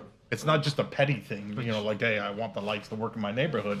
It beautifies the area, brightens it up, and it keeps crime probably to a minimum. It took me about a year of calling to get them back up around East Side Street. Yeah. I feel like a Seinfeld character trying to get these lights fixed, and I'm like, my wife's FPL is laughing not at me. is not the most, They're not the quickest. Oh, no. Right. They're terrible. they're a 100-pound gorilla. I'm done. No, I'm going to wait till you end the meeting, and then I'm just going to make one statement. No. I don't have any comments here, Gary. Do you have any? Nah, we've covered Yeah, I've got just a few short ones. I think there's been probably a misinterpretation by staff on the basis of some of the questions we tend to ask you about the staff reports. Not that they aren't excellent, but oftentimes they don't contain information that legally and from past history are important considerations in the city, like the sound ordinance, like sound. Let me use a proto group as an example. When that first application came to us, the problems I had with it were it did not include who would be the rental agent for the new space and whether or not that space would have to be a function of the adjoining hotel, which is in the redevelopment area. The new place isn't in the redevelopment area. There was no mention of that roof deck top, its open hours, or the sound ordinance. So a lot of the questions that we ask you sometimes are based on previous situations. Many of us have been on these boards for many years on Main Street and other boards.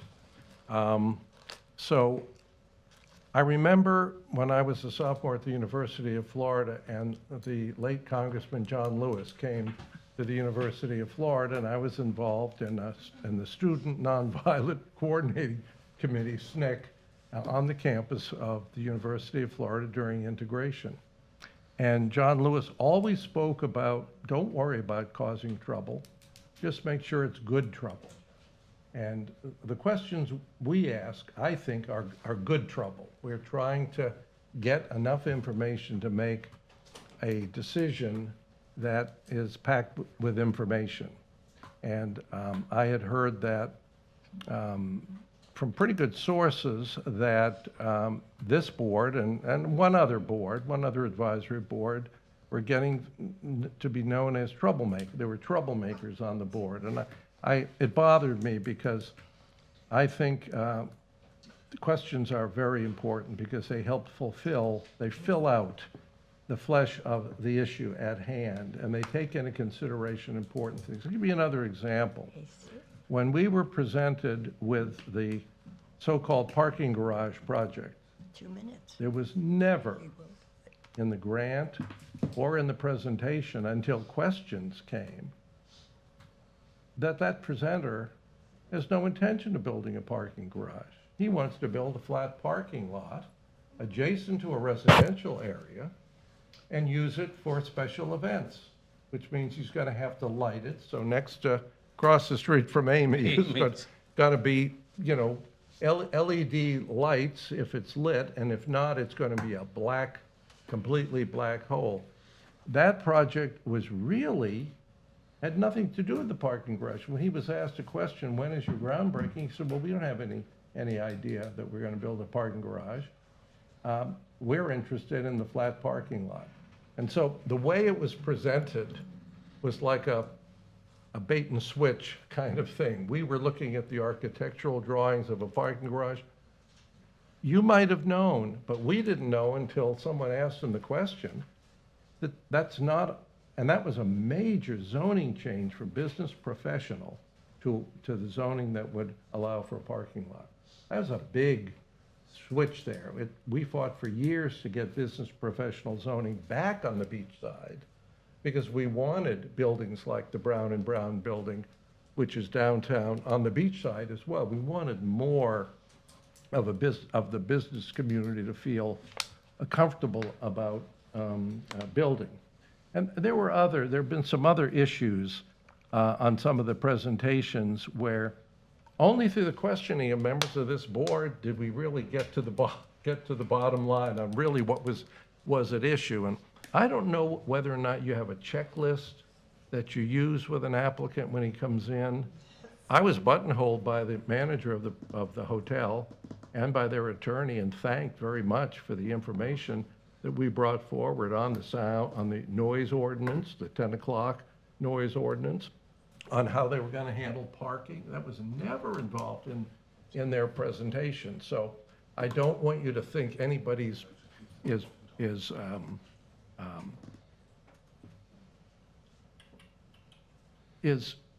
pointing out things that you forgot. I think these were just things that were asked by the board. And it made it much easier the second time around with the proto group. I think it was a unanimous support of the project because they were very sensitive to those issues as well. And I had heard that some of us were being called troublemakers, and that's okay. I like good trouble. And John Lewis was a major, 4 years older than I was, and it's a young man. I was 19 years old, and he was 23, and he made a major effect on my life. I don't know if you know his story or not, but it's one of the great American stories. Also, I think, how many of you have done your financial disclosure form for the state yet? Has anybody not done it? Okay, we have Paid. two, I have not yet. three. Okay, there's three there. How many of you have done the ethics? Have done the ethics, either attended the workshop or have done it online through the clerk's office? I've done it online. Has anybody not done it? I paid a CPA to do it, and hopefully. No, I mean the ethics one. The Oh, ethics one. I've done that. You've all done that each year. You haven't done, yeah. I think probably it would be good for you to remind us that we have to do that those things need to be done. Needs to be a record of them. They send them out to you. The clerk's office Yeah, we've been, notifies everybody yeah. by email. But what does she notify?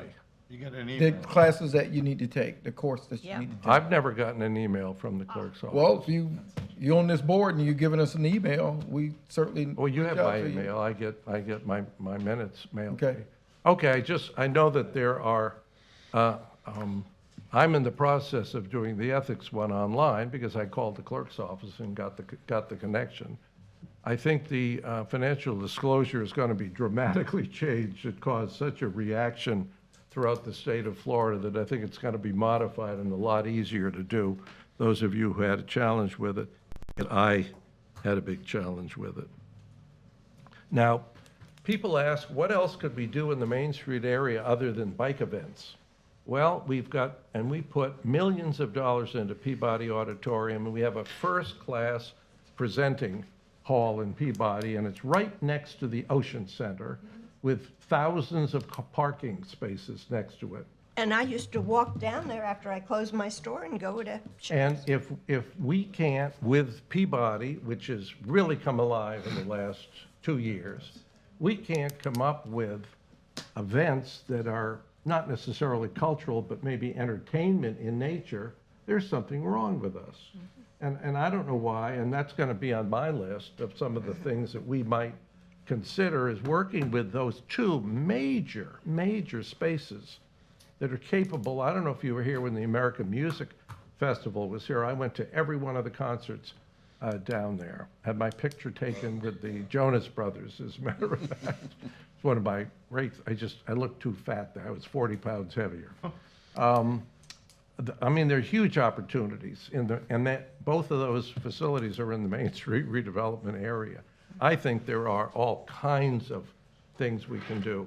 As a matter of fact, off the record, I chatted with some people at Peabody, not as a member of this board, as a citizen, and they're moving ahead, and I think they would love some cooperative work with us. We give grants to have make-believe bands in the band shell.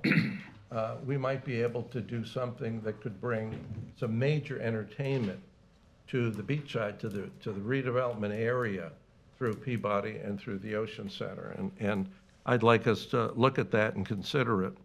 For a long time, I was on the board at Bethune-Cookman, and we were looking for some way we could bring in one of the big music events that's in Atlanta, it's in Jacksonville, was in Delray Beach, it's in Miami. It's a big spiritual fest of music, and it is the most incredible thing I've ever attended. I mean, the hair on the back of your head would stand up. The entertainers are so great. Major people came to it. And there are all kinds of opportunities because we've got the facilities now. We have fabulous. If you haven't been in Peabody, please go in and see the new Peabody Auditorium. It's just quite magnificent. So that'll be on my list. I've got a few, and that would be a budget, in other words, would it kill us to add as a budget item some cooperative event at Peabody that we'll see if we could bring in over a long weekend or a 3-day event, something important that would be reasonable for us to help fund, would be less than the fireworks on the boardwalk, and might really help turn around the Main Street area. I can remember, and so can Helen, when we would go to Peabody and go to 1 or 3 restaurants on Main Street, great restaurants, terrific restaurants. I danced on the stage Yeah. years ago, the Yeah. Can-Can. I'd pay It was for for the that. Cancer Society, and I was Vita Vita Vegemin, Miss Lucy, whatever. Yeah. Anyway, I've got a couple of other items. I brought my list already. I want to Yeah. see that. I think we want to see that. Yeah, maybe a poster. I brought my list already, so I'll be happy to email them in to you. And I think you guys are doing a great job, a wonderful job. Many of the redevelopment people haven't been here a long time. I mean, I've been here 50 years. So I've been through an awful lot of the tumult and the growth and the redo of downtown, the redo of Main Street the first time. It killed the businesses because it took parking off both sides of the street there. And then we rented instead of buying parking things. We did a lot of good effort, but we made some big mistakes. We should have bought the adjacent parking. But it's not too late. And the redevelopment area is alive and growing. And I think there's money to spend. And don't forget, we bought the Corbin building, and some of that money was from the Redevelopment Trust Fund, was it not? It was. Mr. Chair, if I may, I sat here and I pondered this, and I just want to say this, Gary, it's disheartening when you make an attempt to accuse the staff of doing something clandestine Well, And I who would does that? appreciate, you know, you not doing that anymore. Well, wait a minute. Because your comment about there was something done behind the scenes or something that was not presented to you, keep in mind that these applications that come in for your review comes into the planning application. And all we're doing is staff, bringing the staff person here, bringing the developer or the applicant here to present the case before you. We're not changing anything. We're not making, the only recommendation, we would only make the recommendation. It is up to this board to make the recommendation in the application. But don't So you when help you them? say, when you say there was questions that were not asked, this is why we're bringing it to you, so you can ask the questions. Well, then don't hold it against us for asking them. Like, Who is holding it against you? Is there a parking, no? None of our staff are holding anything against Oh, okay. anyone. Okay. Yeah. Well, I thought you just said our whole that- role. that I was That's saying, all. I mean, say- that's it. Because we, you know, we really are passionate about what we do, and we're passionate about helping this board to make some accomplishments. well, let me ask you this. If you get an application. Thank you. And it's obviously Yes. lacking the parking requirement, or it's obviously dealing with public assembly and there's no mention of the sound ordinance and the hours open, do you raise that with the applicant, or do you let them? Because just dump, I mean, are you stenographers or are you redevelopment people? Not for our board. I respect your opinion, but when it's not there, there's very little to respect. So if you would like us to continue then to try and fill in some of the blank areas, I think that's what you've been getting from this board. Yeah. And I mean, being called a troublemaker, I think is an honor in this instance. I don't have a problem with that. And John Lewis didn't have a problem with being called a troublemaker his entire career in Congress. Well, That was Well, different, John thank you, Lewis. Gary. He's a No, hero of no, mine too, but, yeah. I think it was just the clandestine kind of hidden agenda thing that was offensive. Well, who said clandestine hidden agenda? There was, I mean, I don't have a dog in the fight here. I'm just trying to do the best I can for the city. And if we don't have information, I think it's our responsibility to ask. What are the parking requirements? You know, is it gonna be closed at midnight or open till 3 in the morning? I mean, we've made a lot of major errors in not asking the right questions. Gary, I don't want to belabor this because I don't want to seem to be an argument, but that was not your point. Your point was that the staff was holding something back. When? And I'll say it again. When did I If you say have that? questions, I let you talk. Can I say a few words? Sure. If you have questions on the application that we bring before you, ask the question. There's nothing that we're holding back. We don't know, what you get is what they give us. And we have a planning staff that reviews all rezonings, anything that deals with land development. We have a planning staff who does a very good job of providing that information and making an assessment, not the redevelopment staff. So you don't work with the developer to do an application that takes into consideration all the questions that the city asks someone who's doing a development like that? There may be questions that we don't think about, and that's why we bring it before you. Okay, all right. Then please don't get upset if we continue to ask questions. Oh, Because it'll be good trouble, not bad trouble. No, I'd love to hear from Angela. Yeah. I'm not picking on Angela. I have not seen anybody getting upset. I'd like us to back up. I'm going to toss something in that has nothing to do with this. At my advanced age, I just want to warn you all, seriously, times are changing.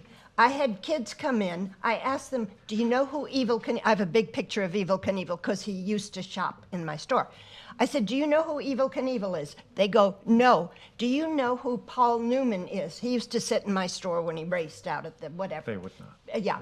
But the customer that I said came in and spent a big amount of money, none of you know who these people are. Do you know who Mr. Beast is? Any kid today knows. Mr. Beast was in. I had no idea. And the person that made the big purchase is the gal that is the highest shooter on Fortnite. whatever that. They are both multi-millionaires. Whatever that On is. that note, bang your thing. I think we're done. Oh, Nope, nope, that's it, thank you. Gavel time. too, Gary. Adjourn.